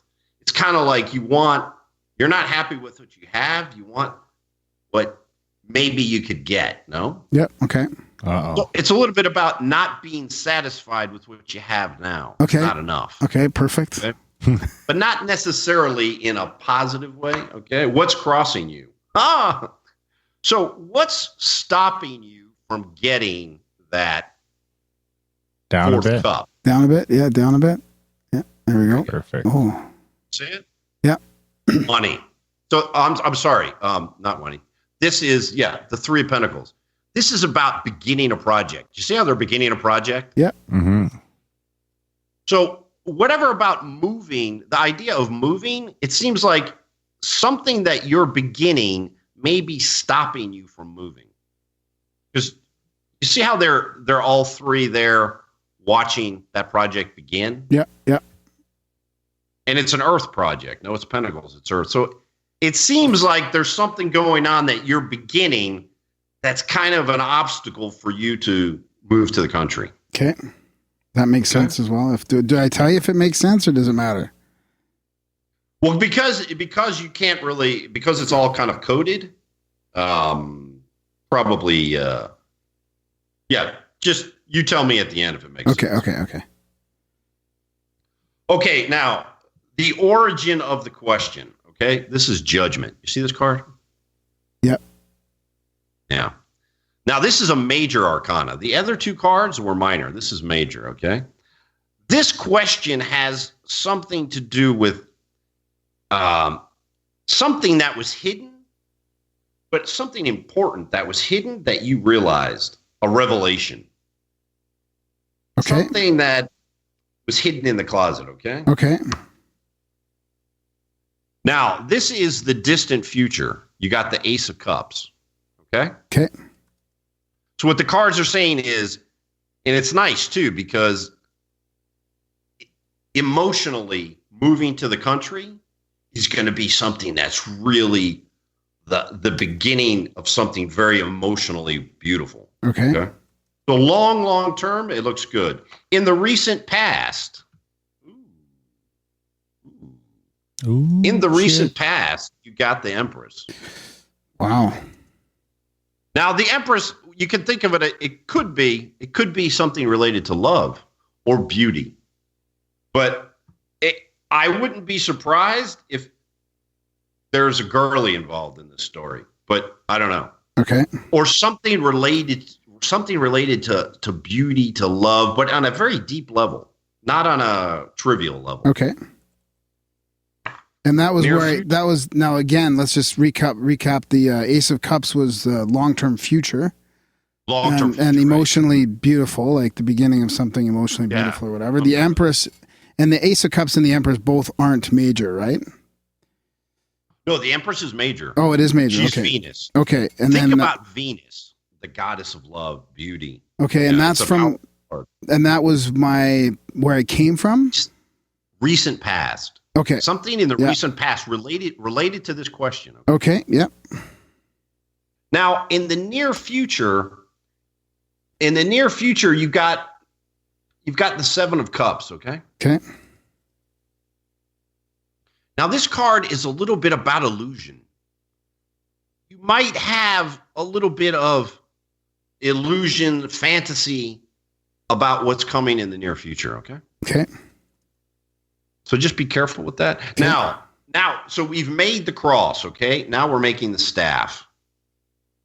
How will you feel in the country? Okay. Page of Young Swords. and feisty. Yeah.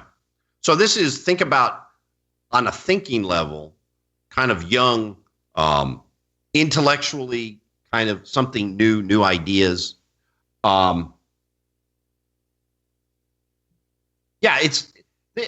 Page of Swords it can be, if in this sense, it's not a person, no? Okay. I mean, are you going to move to the country? Is there a girl in the country or? A girl would move with me. Okay. And me. Okay. So yeah, Page of Swords, that makes sense. I mean, young and feisty, new ideas, all that. Yeah, it would be starting fresh, kind of like at some point, at some level. Young and feisty, Graham. Your young and feisty days are over, bro. No, they're not. But this is not the girl. Remember, this is you. So this is how you feel. It's not the person with you. Oh, yeah. Okay? Yeah. Ah, very nice. Now, how will others see you? Okay. Not young and feisty. More cups. Lots of cups going on. A lot of emotion in this. Yeah. A lot of emotion. Cup flush. That's a really nice card. So people will see you as being happy, joyful. No, it's a good card. It's a nice card. A lot of emotion. It's in a good sense. No harmony. The harmony of three. That's a nice card. Now, this card you should pay a lot of attention to. This is the advice card. Oh, okay. So this card means, very nice. You got a major arcana here. You got temperance. Temperance. This is really good. So what this is telling you is pay attention to that balance. Okay. Remember, temperance, you see how she has 1 foot in water and 1 on earth, right? Mm-hmm. You want to pay attention and be careful with the hubris, the inflation. Stay balanced, stay grounded, okay? And then the final card is, Knight of Pentacles. Good. Pentacle. Yeah. That's Pentacles is earth. two pentacles and lots of cups. That's interesting. Pentacle cup. So what does the final card mean? Yeah, the final card, that would be the sort of the final resolution. Okay. The Knight of Pentacles is, of the 4 knights, he's the slowest. Oh boy. It's earth, okay? It's earth. So it's actually a really nice card, I think, for an idea of moving someplace. You'll be stable, you'll be grounded. Ah. And that's a good card. That's a really nice card. And combining it with the long term, which is a cup. The Ace of Cups. The Ace of Cups. You're going to have, I think the cards say it's a very good decision. The only thing is, be careful with wanting too much, in the sense of, are you wanting something just because you want the new iPhone? Yeah. You know what I mean? The illusion. Yeah, be careful of the illusion. be a little bit careful with the illusion. And it seems like there's some project that you're beginning, something you're beginning that might cause a problem with you making this move. Yeah. But other than that, and what's interesting about what's interesting about this reading is the origin of it. It's almost like you found something out, something pretty powerful, and that's what kind of pushed you to move to the country. Yeah, that makes sense for both of us, I would say. Probably a little probably a little slanted of some of the answers are one way or the other, Certain cards are for each of us. I would say that's a pretty amazing reading, really.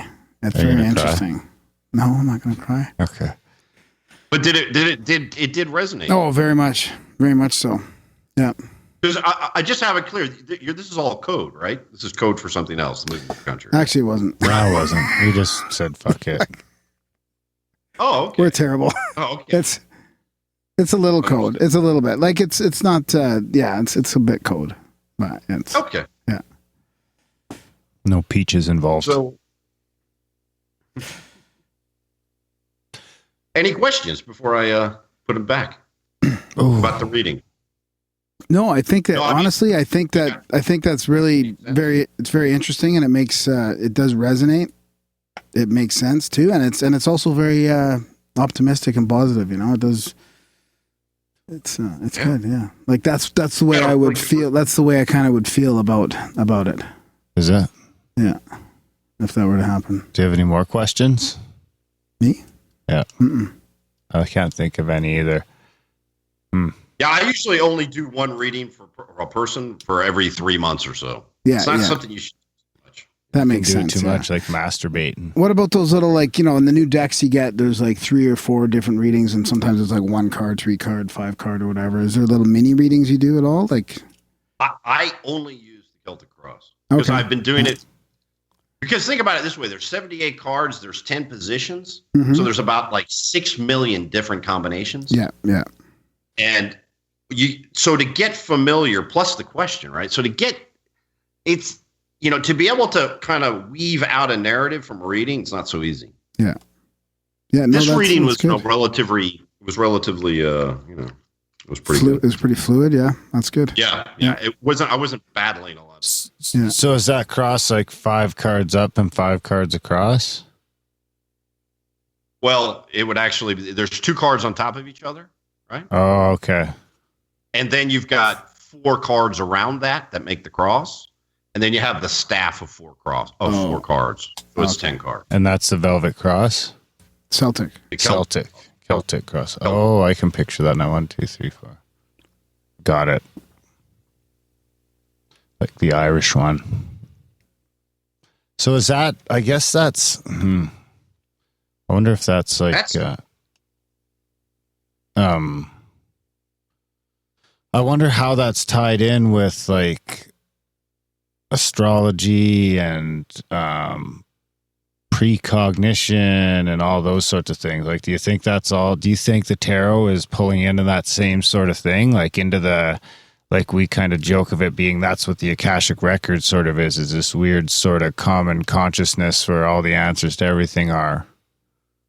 Yeah, that's a really good question. And it's not a simple one because of the 22 major arcana, when we interpret them, so when people talk about the meaning of the cards, very typically we say there are 12, I won't go through all the meanings, but there are 12 cards are associated with the signs of the zodiac. 7 of the cards are the 7 classical planets. And you have 3 of the 4 classical elements. Okay? You have fire, water, and air. And earth is the querent, the person asking the question. Huh. Now, I just want to make one thing clear. Do I think that when whoever created the first set of major arcana were thinking of this? Absolutely not. But these archetypes, these are like Platonic ideals. They just keep emerging. And there's a problem when you talk to a lot of people with tarot. They say, oh, it comes from Egypt, or it comes from the Kabbalah. The tarot does not come from the Kabbalah, and it does not come from Egypt. Tarot emerged in Renaissance Italy, and they represent the archetypes of that time. But the thing is, if you push back into the archetypes, they all meet. You know, the archetype of for example, the virgin becomes a fertility goddess. This goes back and back and back. So there is a certain materialism that you'll find in people when they talk about the cards world. They came from, the pharaoh or from Nefertiti or something. Because if it does, it's not like a Christian who says, if Jesus didn't live, then the whole thing collapses. Well, is that really true? I mean, can you be a Christian without having to believe in the guy, in the dogma of, born on the third day, blah, blah, blah, blah, blah, the Apostles' Creed? Can you be a Christian without believing the Apostles' Creed? Isn't it the 25th day? Anyway, I think you can. I think you should. Yeah.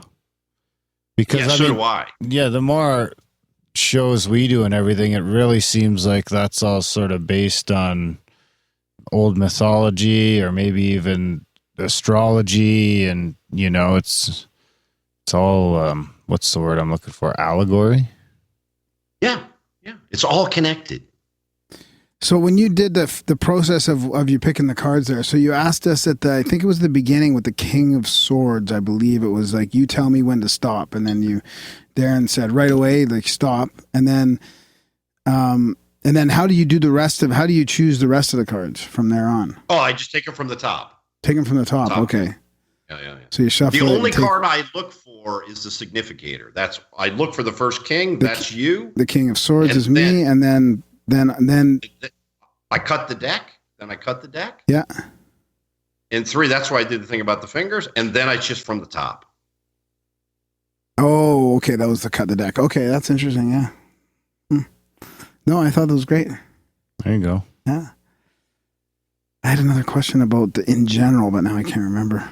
What were the 4 face cards?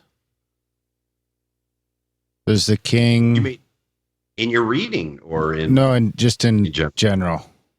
Ah, right. So you have the king and the queen, okay, masculine and feminine, and then you get the knight in the page. The knight is masculine. The page is generally feminine.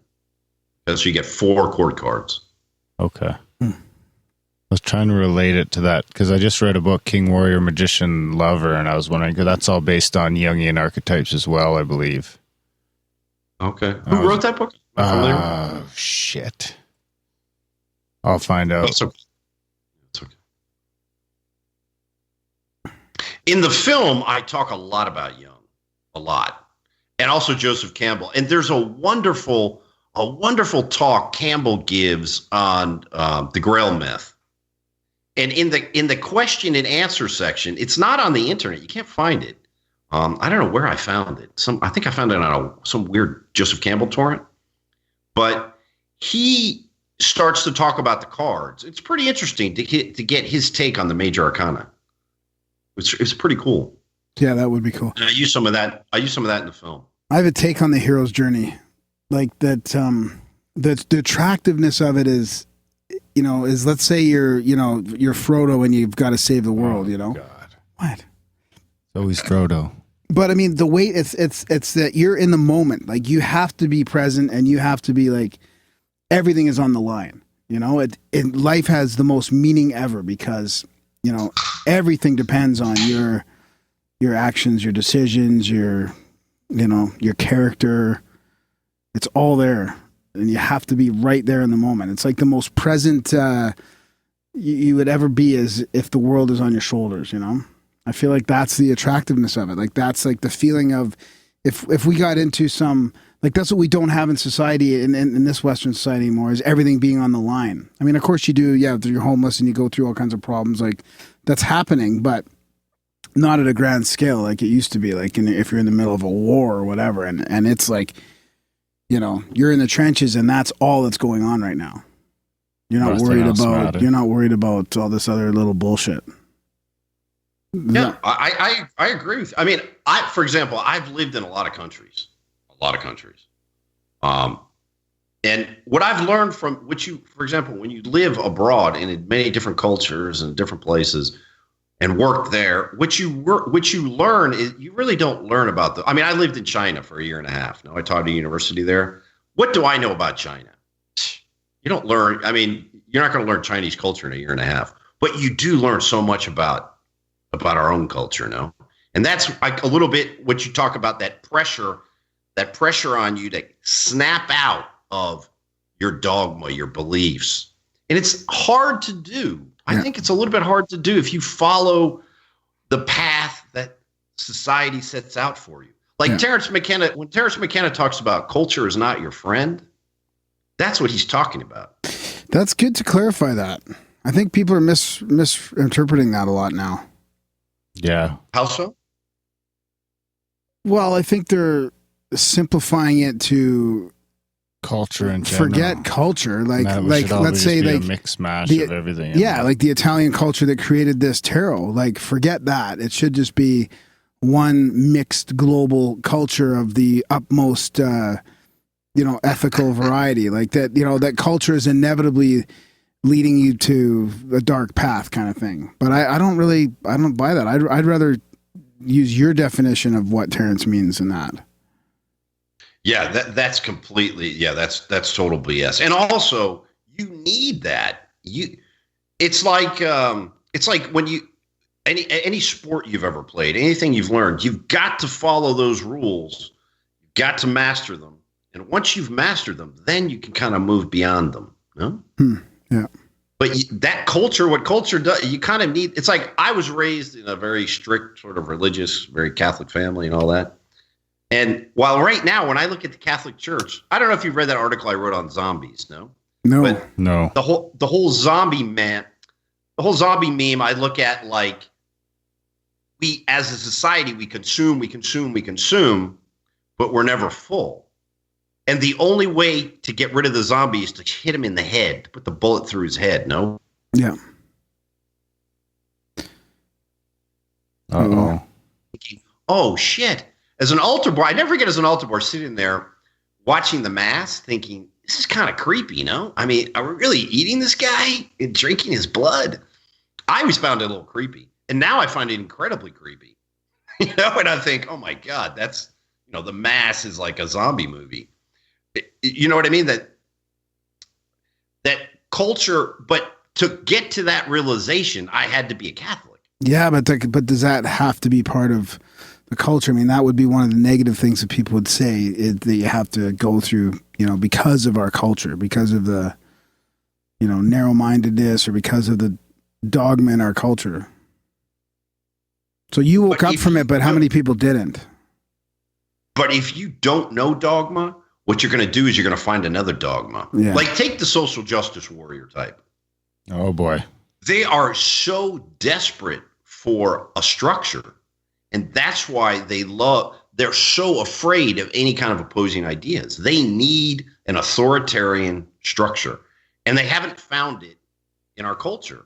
So they find it in this idea of we're going to reform society.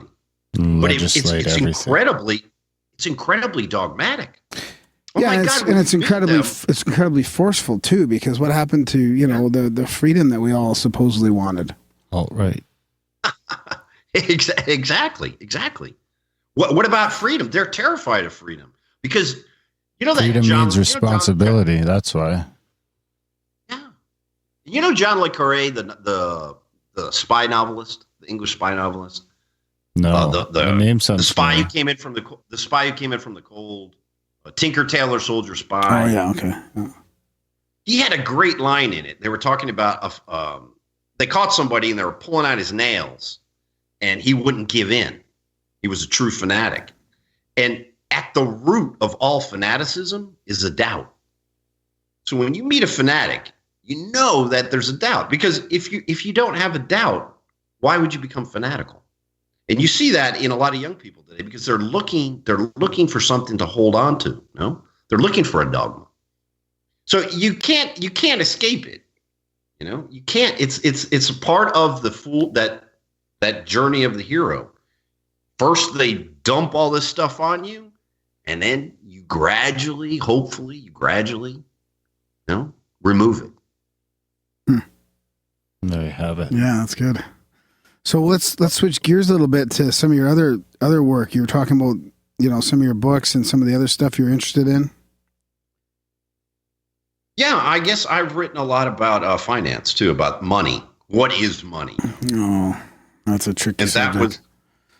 that was something that that was probably in my. I worked in a bank. Actually, I did the marketing in a bank, and so I was getting new customers. You know? Wow. And Getting new customers to create money out of thin air for them? no, let me just tell you a story quickly because it's how I kind of began to. So I'm in a bank. We're selling $3,000, €3,000 consumer loans, but I'm spending on the marketing side 600 euros to sell one loan. No, to get in marketing to get one loan. Yeah. So I asked my boss, I said, so we're breaking even. What, about like 15, 16 months? This doesn't make sense. This business model is just, oh yeah. Eventually. Then I was in a training with BNP, which is a big French bank. And I was asking about their mortgages. I'm like, I know what your marketing cost is. How are you making money on these mortgages? Oh, it's a loss leader. And then I knew something was wrong because there's no way BNP is losing money on all their mortgages. So when I understood what money was, everything it was like a house of cards. It just began to just collapse. And getting back to the card, the hangman, for about 3 months, I didn't believe it. I said, this can't be true. It can't be that they're just making money out of, promissory. Yeah, rolling it over 9 or 10 times and charging interest. Yeah. I couldn't believe it. And that's that moment of the hangman when you say, could I have studied history? I was a history major. I have a like basically an MBA. I worked at a bank and I didn't know how money was made. Yeah. This can't be. It can't be. No. And then it cracks the whole world open, right? Then it changes their whole global. Yeah. Can you give our listeners, most of them already know, but can you give our listeners a quick rundown of how money's made? Yeah, sure. I think first it's important to define money because a lot of people can't really define it. Because if you go to Wikipedia, it'll say, well, it's a store of value, right? It's a means of exchange. But what really is money? And I can give you an example. The root of all evil? Yeah. A good time? No. But imagine if I say to you, I've got 10 kilos of gold I want to sell you for a really good price. Now imagine the price is just great. And you say, okay. I say, so meet tomorrow, bring me the suitcase, and I'll sell you the gold. So we meet, and there's a big mountain behind me. You've got your suitcase of money, and you say, where's the gold? And I point to the mountain.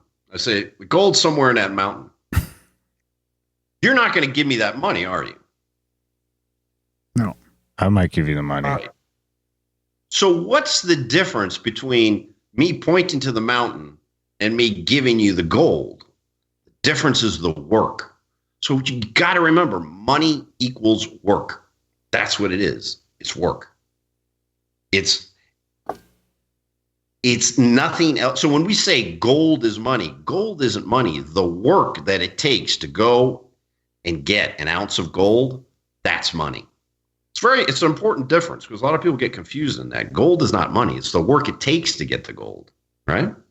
You follow me? Yeah, that's right. I guess that's the same as even like when you start mining asteroids, you have to think of all the work that went into building all the infrastructure and the vehicles and everything that has to get out there. It's labor's the most expensive thing. And even the raw materials you're buying are really labor. Yeah, but that's not really that's not really money. I mean, gold is worth money right now, but the day that you made the deal might be different than the day you went and exchanged it. So money is energy.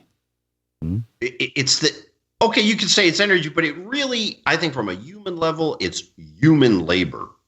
No, it's even if you go to Las Vegas and you make $1 million in a weekend, your gambling earned that money. Okay, but isn't that more of like what money's supposed to be? Not what it is right now. I mean, if you sold a $3,000 consumer loan to somebody that you guys just typed up in a digital currency and created it out of thin air, how did the work come into that at all? That's a lot of typing. Took them like 10 minutes. But that's the difference. That's the difference.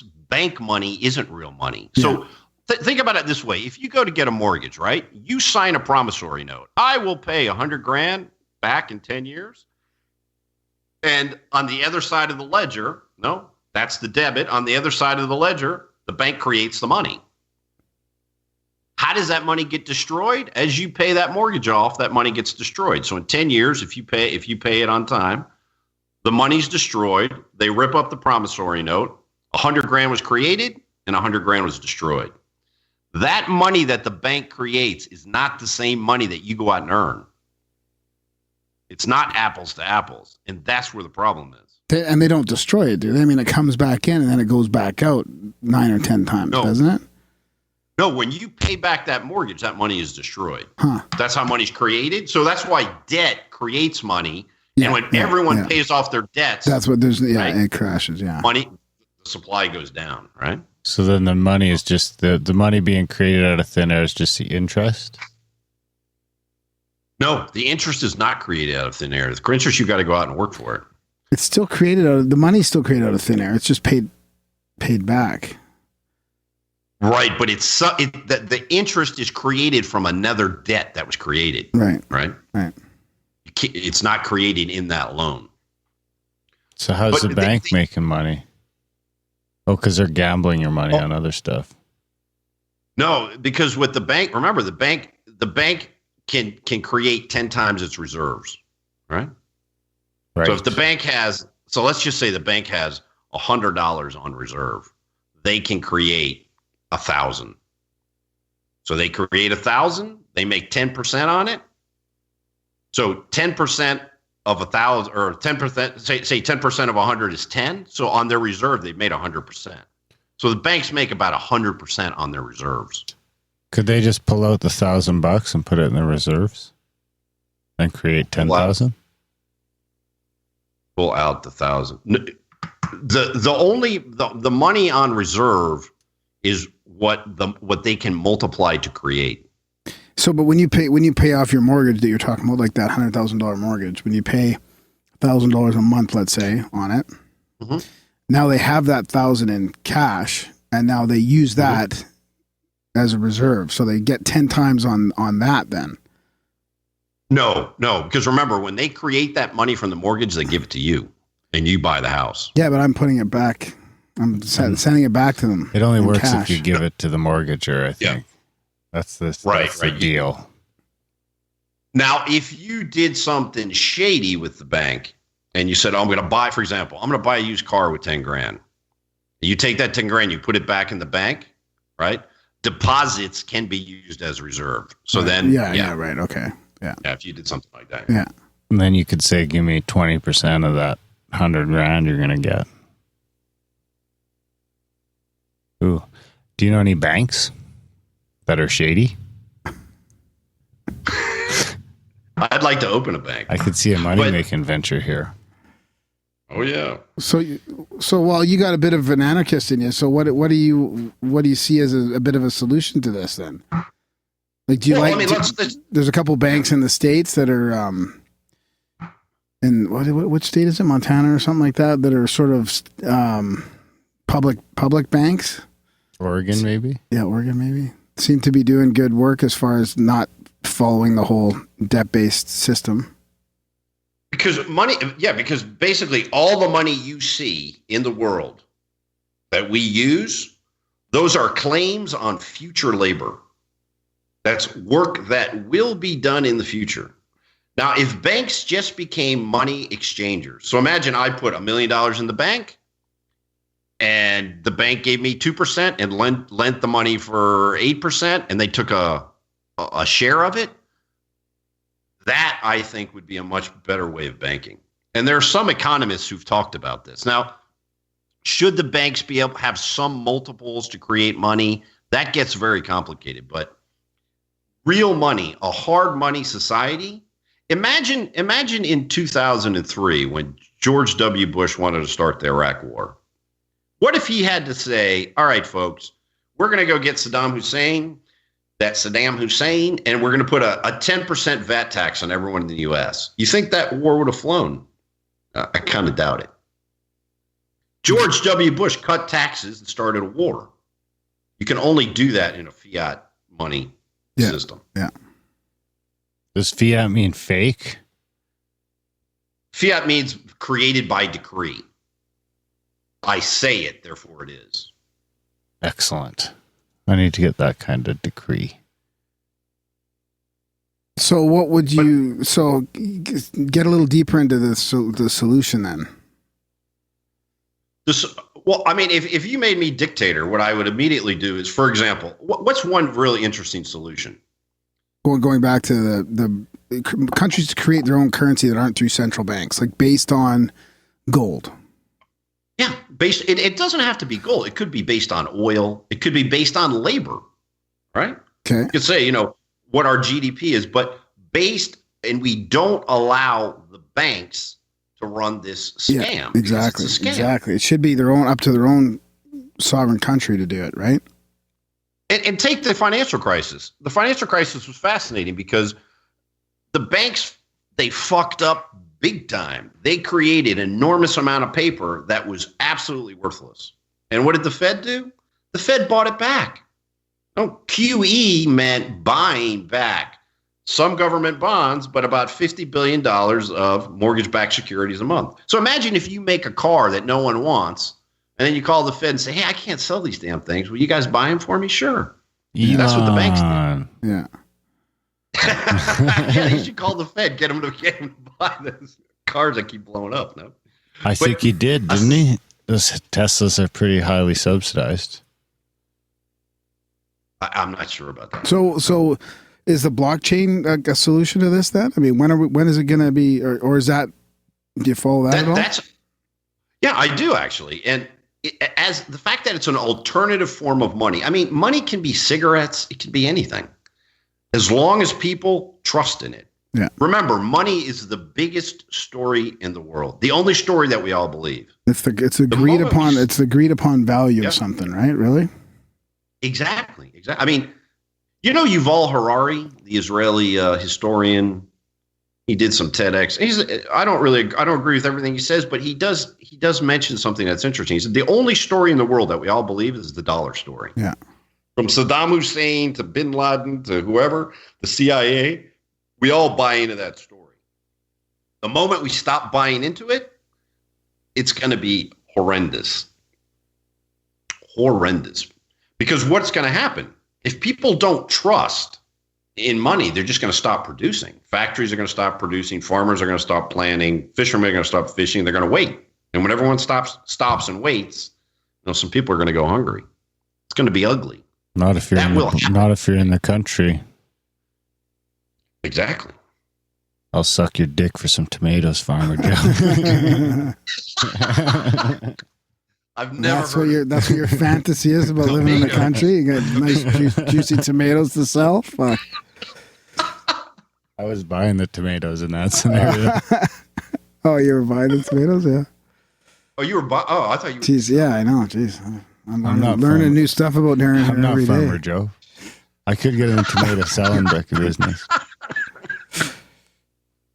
I'll get the fish.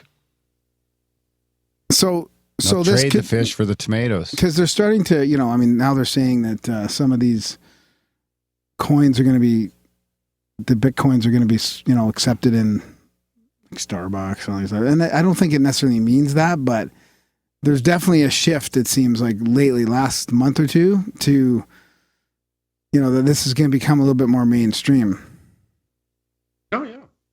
And I mean, the only thing is the volatility in Bitcoin is just, it's still there's way too much volatility in it for the moment.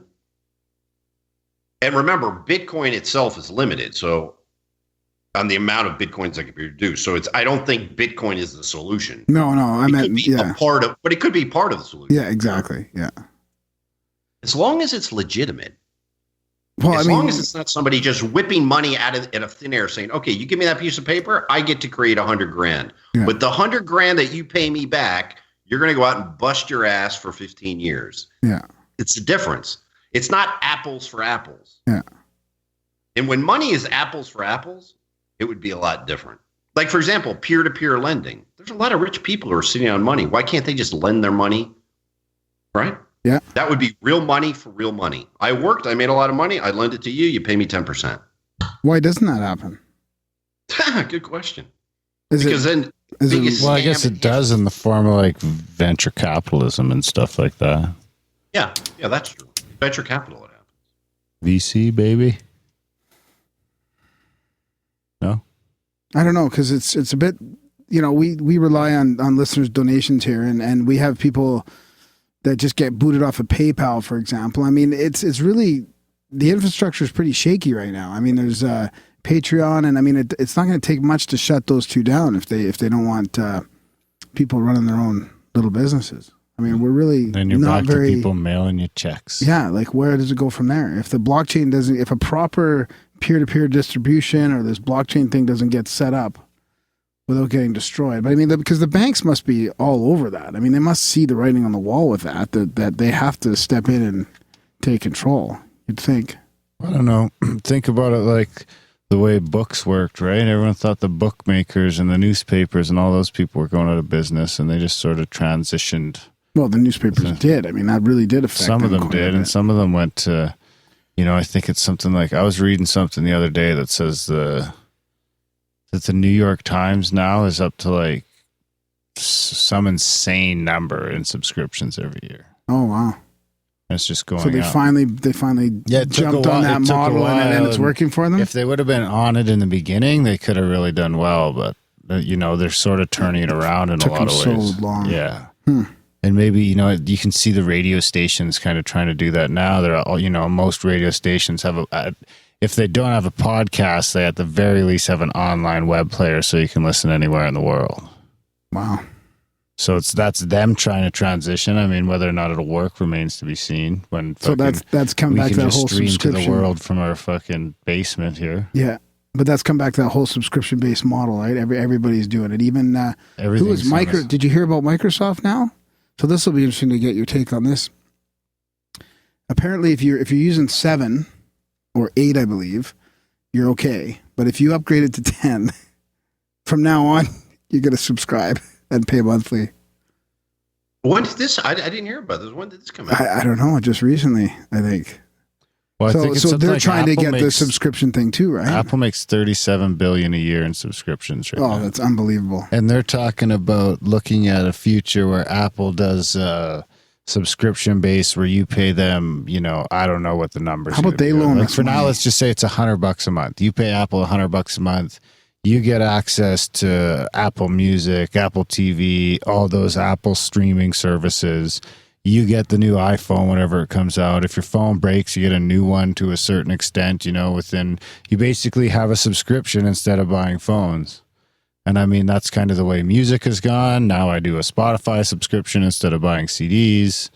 And, it's going to be, I have a Netflix subscription instead of renting movies or buying DVDs. Well, imagine how much easier that is as a business, right? That you get. Well, that's just it. You get all you know these exactly steady what you're monthly- getting, and you get it up front. I mean, we know about that here, right? Because every month we get a certain amount of donations that helps us actually just schedule what expenses that can go to and plan a little Look bit. how big Cardigo's getting. Yeah. Where you subscribe and you just grab a car downtown. Oh, that's subscription now, too? Yeah, so now they're talking about, I can't remember if it was Hyundai or something like that, is talking about where you pay a subscription and you get a car. And that subscription, if your car breaks, you go get a different one. And Oh you my pay so God, much a even the month and you don't dealers worry too. about this. It includes, maybe you're putting, it includes your gas, it includes fucking everything. And you pay whatever. You pay, say, $700 a month or whatever. Well, they must whatever be- it turns out to be. But then you've always got this vehicle, and Yeah. fucking if it breaks, you get a new one, and you're not worried about any overhead. And it's almost like the insurance model where so many people pay and not that many people are going to exceed that payment in expenses. Or Yeah, whatever. exactly. So we have a car to go here in Calgary. It's like, the little, you have a little app probably and a little card and then you jump in a little mini. It started with the minis, but they must be doing really well, Darren, because They're everywhere. They no, take now up all there's the fucking Mercedes. Now parking they have spots. Mercedes car to go. Yeah, so those there's ones cost more probably. Oh, do they? Or they Yeah. use more One points. question. Like, for example, you guys are at home, right? Would they have somebody drive the car out to your house? No, it's in a certain diameter of a metropolitan city type environment. That's how it is now, but the book I was reading was saying that it'll be like, 30 minutes. Boom, you say you need a car. And, there's cars in your area and they have, I don't know, I think that's they're looking forward at some Self-driving sort of stuff, automation where they just Right. send a car to your Yeah. house. But right now, I could Because look at the app. self-driving model will be the self-driving model. Yeah. People won't own cars. I'll And own a that'll car. reduce traffic and parking. I'll be fucking driving like an asshole still. No blinkers. Ooh, I'm I trying don't to think fake you'll it. be I'm gonna be allowed. trying to get one of those Google cars to hit me so I could sue them.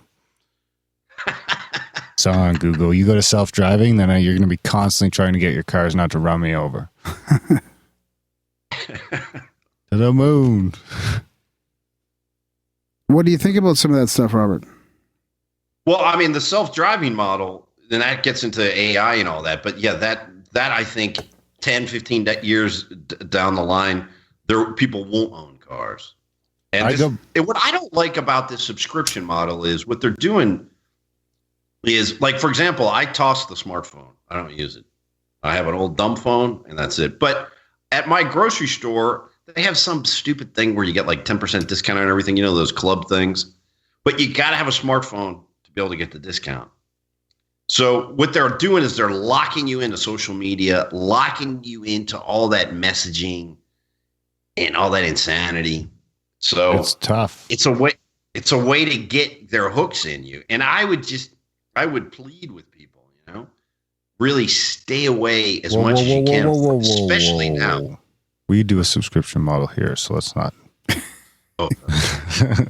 Let's not get too carried away.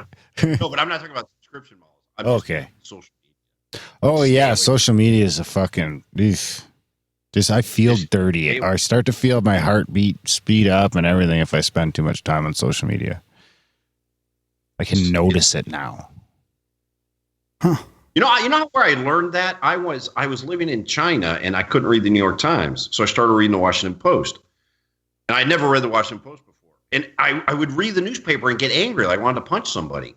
So I looked up the editor, Marty Barron, and I found this talk he was giving. And he's like, yeah, what we started to do is we took the old journalists and stuck them in the same room with these kids doing like these short articles that got lots of comments. And their whole model was to get you angry, get you to comment, get you to engage, spend more time on the site. But that's their goal, is to piss you off and get you engaged in arguments that you don't care about. That's right. That's gross. You got to watch how it's a powerful tool, but you got to really watch how you're using it. Because I mean, the other side of it is without my smartphone and some of this technology, we wouldn't have the option of doing shows like this. Or, I mean, right now I'm able to, kind of run a couple of companies, and in some ways off of a phone, you can be answering emails, from a waiting room, sending pictures instantly. Like that's the thing. It becomes like a little computer on you that you can use for so many things. I know. But you remember when people talked about being chipped? The worst thing in the world, I'm going to get chipped. Is it? They just got you carrying around the chip right now. Yeah. Yeah. It's stuck on their heads. Yeah. Yeah. I agree. Be careful with that. How can we get them to hold the Facebook knows chip? more about you than you do. I fucking cut the cord. Fuck Facebook. We have a Facebook page for the show, but not personal ones. So what would you recommend for this whole money thing for people to watch and learn more about what you're talking about? Like, is there some favorite documentaries that you have, or do you have some blogs other blogs and stuff about it? Yeah, I wrote an article. I mean, I hate to pitch my own. I'm just trying to think. No, pitch your own stuff. Pitch your own stuff for sure. Yeah, I did write an article called "The Moral Hazard of Modern Banking," and it goes through and explains exactly how money is created, and how it's destroyed, and how in the financial crisis, how this all worked in the financial crisis. So it's the moral hazard. I wrote it a ton of years ago, but it was one of those moments where something clicked, and it was pretty popular. It's the moral hazard of modern banking. Okay. You got to watch out, though. There's a lot of documentaries that the people have absolutely no idea what they're talking about. That's kind of why I asked you, because I've seen a few that I thought were really good, and then I hear some criticism about them. On the show as being schmucks. I don't want to get in a pissing match with anybody, but just knowing remember we talked about inflation. Yes. Because you've had a spiritual enlightenment doesn't mean you understand economics and how money's. It's like it doesn't mean you know how to fix an engine, right? What about you wouldn't start What about all Bill Still stuff? Bill Still. Yeah, I think it's Bill Still. You mean the old dude? That has those old documentaries about. Oh, I thought you meant the dude on YouTube About, that talks about politics. Federal Reserve Banking. Well, I think he might have got into politics a little bit as well. But yeah, he did. There's a couple really long documentaries. I think Zeitgeist, back when Zeitgeist came out, and I think his sort of documentaries were around back then. Well, that's the big one. What do you think about that one? Well, Zeitgeist, if you go through how what they show about how money's created, it doesn't actually add up. The general idea is correct, but the mechanics are not correct because they show bonds. They show bonds being created and money, and then the money created to buy the bonds. That's not exactly correct. The creation of bonds is a little bit more complicated, but when you look at it from mortgages, it's very simple. You go in with the piece of paper, the promissory note. That promissory note is future work, right? So in exchange, they create the money, then the money is destroyed. No, the Zeitgeist, the idea was right, but if you look at the actual mechanics, they got it a little mixed up. Yeah, I think that awoke a lot of people. Peter Jackson, right? Yeah. We've been trying to get him on the show. No, not Peter Jackson. Peter Joseph. Peter Joseph. Yeah. Peter Jackson's the Hollywood producer, right? Yeah, that's right. And there's some cigarettes in Canada called Peter Jackson's as well. Wonder if it's the same guy. There was a director too, Peter Jackson. I can't remember. So what else are you interested in these days? Well, basically what I'm doing now is really trying to get folks to watch the film. It's the 21 Faces of God. And and I think for people who are kind of interested in all things esoteric, because I go into how astrology is connected to the tarot, how alchemy is connected to the tarot. I mean, alchemy, I think, is intimately connected to the tarot, almost more than anything. So I go into a lot of that. Can you give us a couple examples of that before we? Yeah. I can't picture it myself.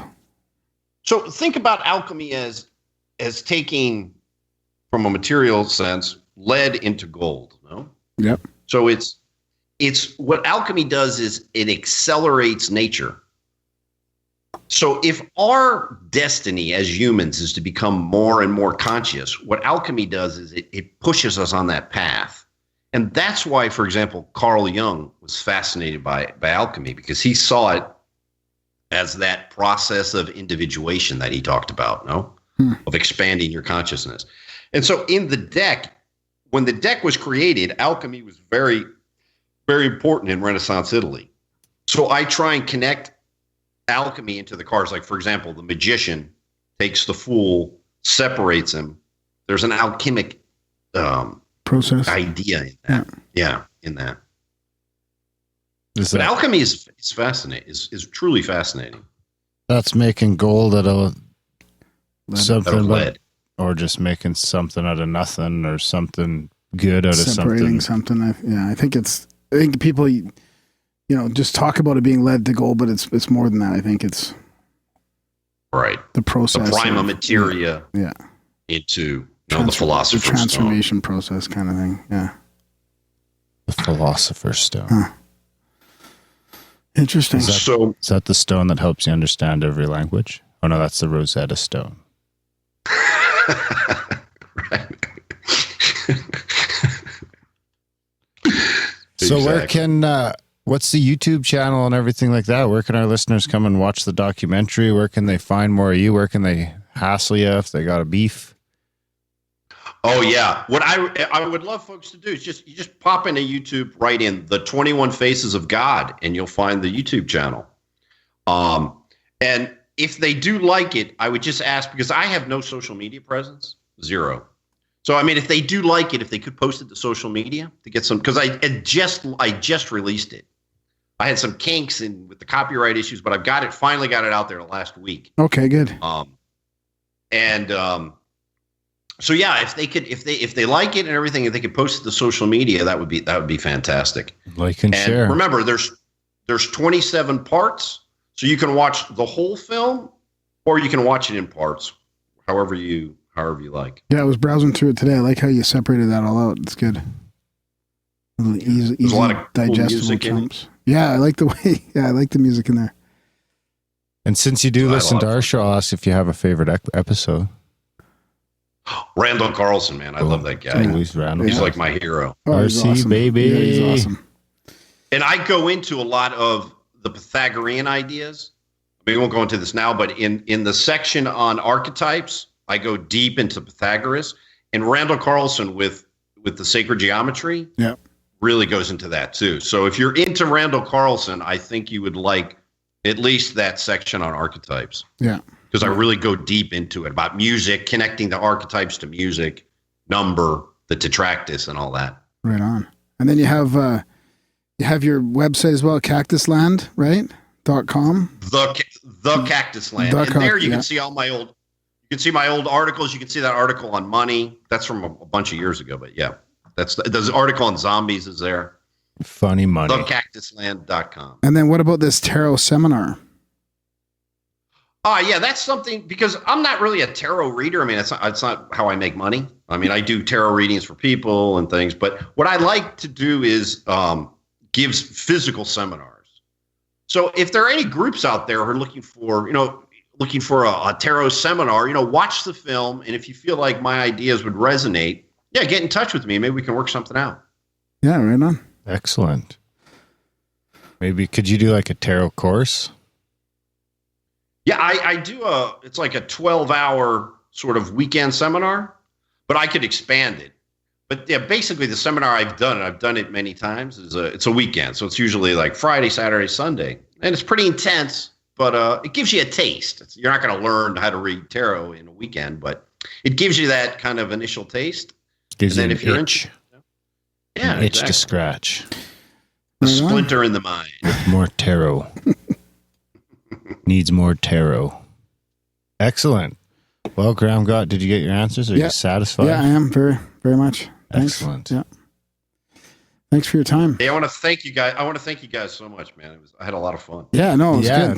Thanks for coming on the show. Thanks for bearing with us through all our bullshit in the beginning. As usual, we had a bunch of audio gremlins, and we're trying to figure out the new stream, and it was just a bit of a disaster. It took us 20 minutes, and of course, you were nothing but a gentleman. We appreciate that, Robert. Thank you guys, man. All I right, really buddy. enjoyed it. Thanks, man. Have a good sleep. Take care. Okay. Good night. Bye. Bye-bye. That was our chat with Robert Bonomo. Yeah, it was great. That was a good one. I wish I would have watched the documentary. Yeah, I'm gonna have to watch it now. Yeah, you should.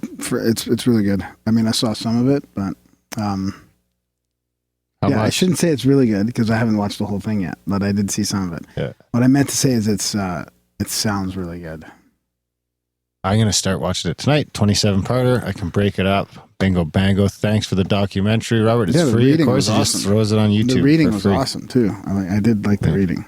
Graham's out. It's very resonating. Just fucking no one will show up for the podcast next week. My phone will just ring. Yeah, bingo bango. I'm non-local, motherfuckers. Yeah. Yeah, he's got lots of good writings on here, lots of good articles. What QE3 will look like. Carl Jung. Oh, this is interesting. Carl Jung and the Origins of AA. That should be interesting. There and then, hang on, let me read a couple more here. The Jung stuff is always fun too. Got to be a better way to say that. I meant Carl Jung, Jung. Then there's the moral hazard of modern banking, the 7 pillars of the matrix. Man, it's hot in here. Yeah, it's hot in here. And we're all zombies. We made it through another summer without getting an air conditioner. Yeah, we did. I think it's okay. I don't mind it. That's what happens when you... Everyone, I try and appreciate the sun and the heat because it's only here for a few months and then we're back to the freaking snow again, right? We should live on the equator. We should be in Ecuador doing this. Ecuador? How's the internet? As long as we have good internet. I'm pretty sure some people do have good internet. You could go to Ecuador. I'll go to the bush. And we'll do it. Sure. I want to be where it's like even Steven all day long, 85. You might get sick of that. Then you fly, you'll go skiing. I'm not sick of it. I won't get sick of it. No? No. Maybe we get eaten by a shark. That would be bad for the show. Yeah. I was thinking that. I got a lot of my future interest is tied up with you. I don't know if I like that. Anyway, big thanks to Robert for coming on the show. Check out his stuff, support his work.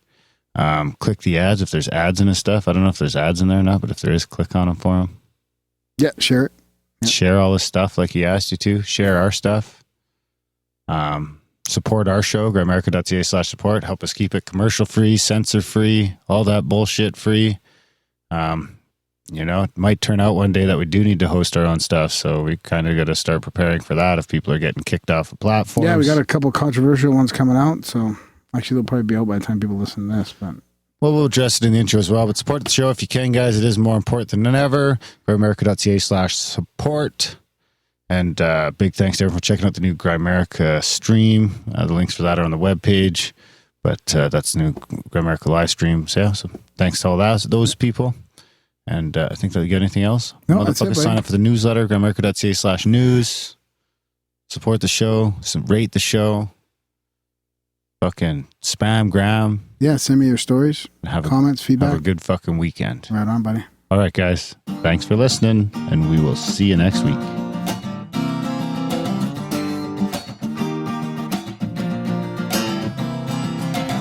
Started writing down a list of things to do.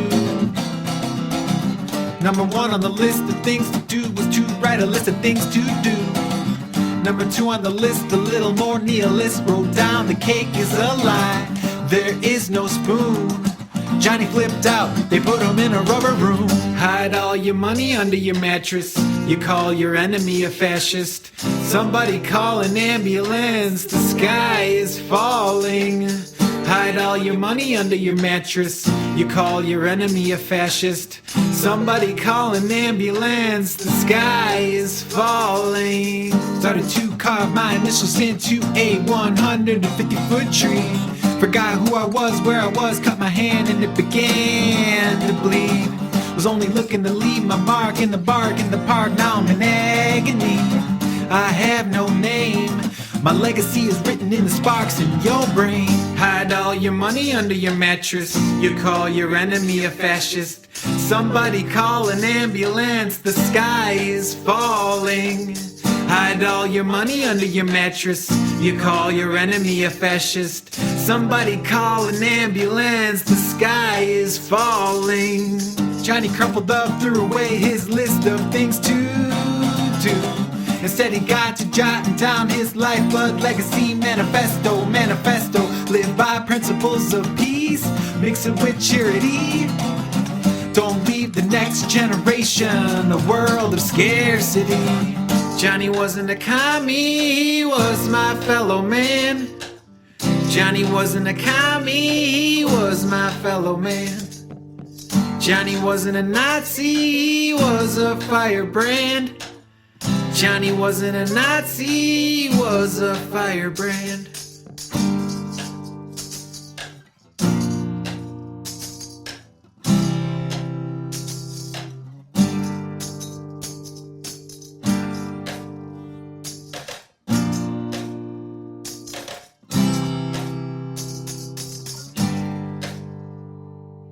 Hide all your money under your mattress. You call your enemy a fascist. Somebody call an ambulance, the sky is falling. Hide all your money under your mattress. You call your enemy a fascist. Somebody call an ambulance, the sky is falling. Hide all your money under your mattress. You call your enemy a fascist. Somebody call an ambulance, the sky is falling. You call your enemy a fascist. Somebody call an ambulance, the sky is falling.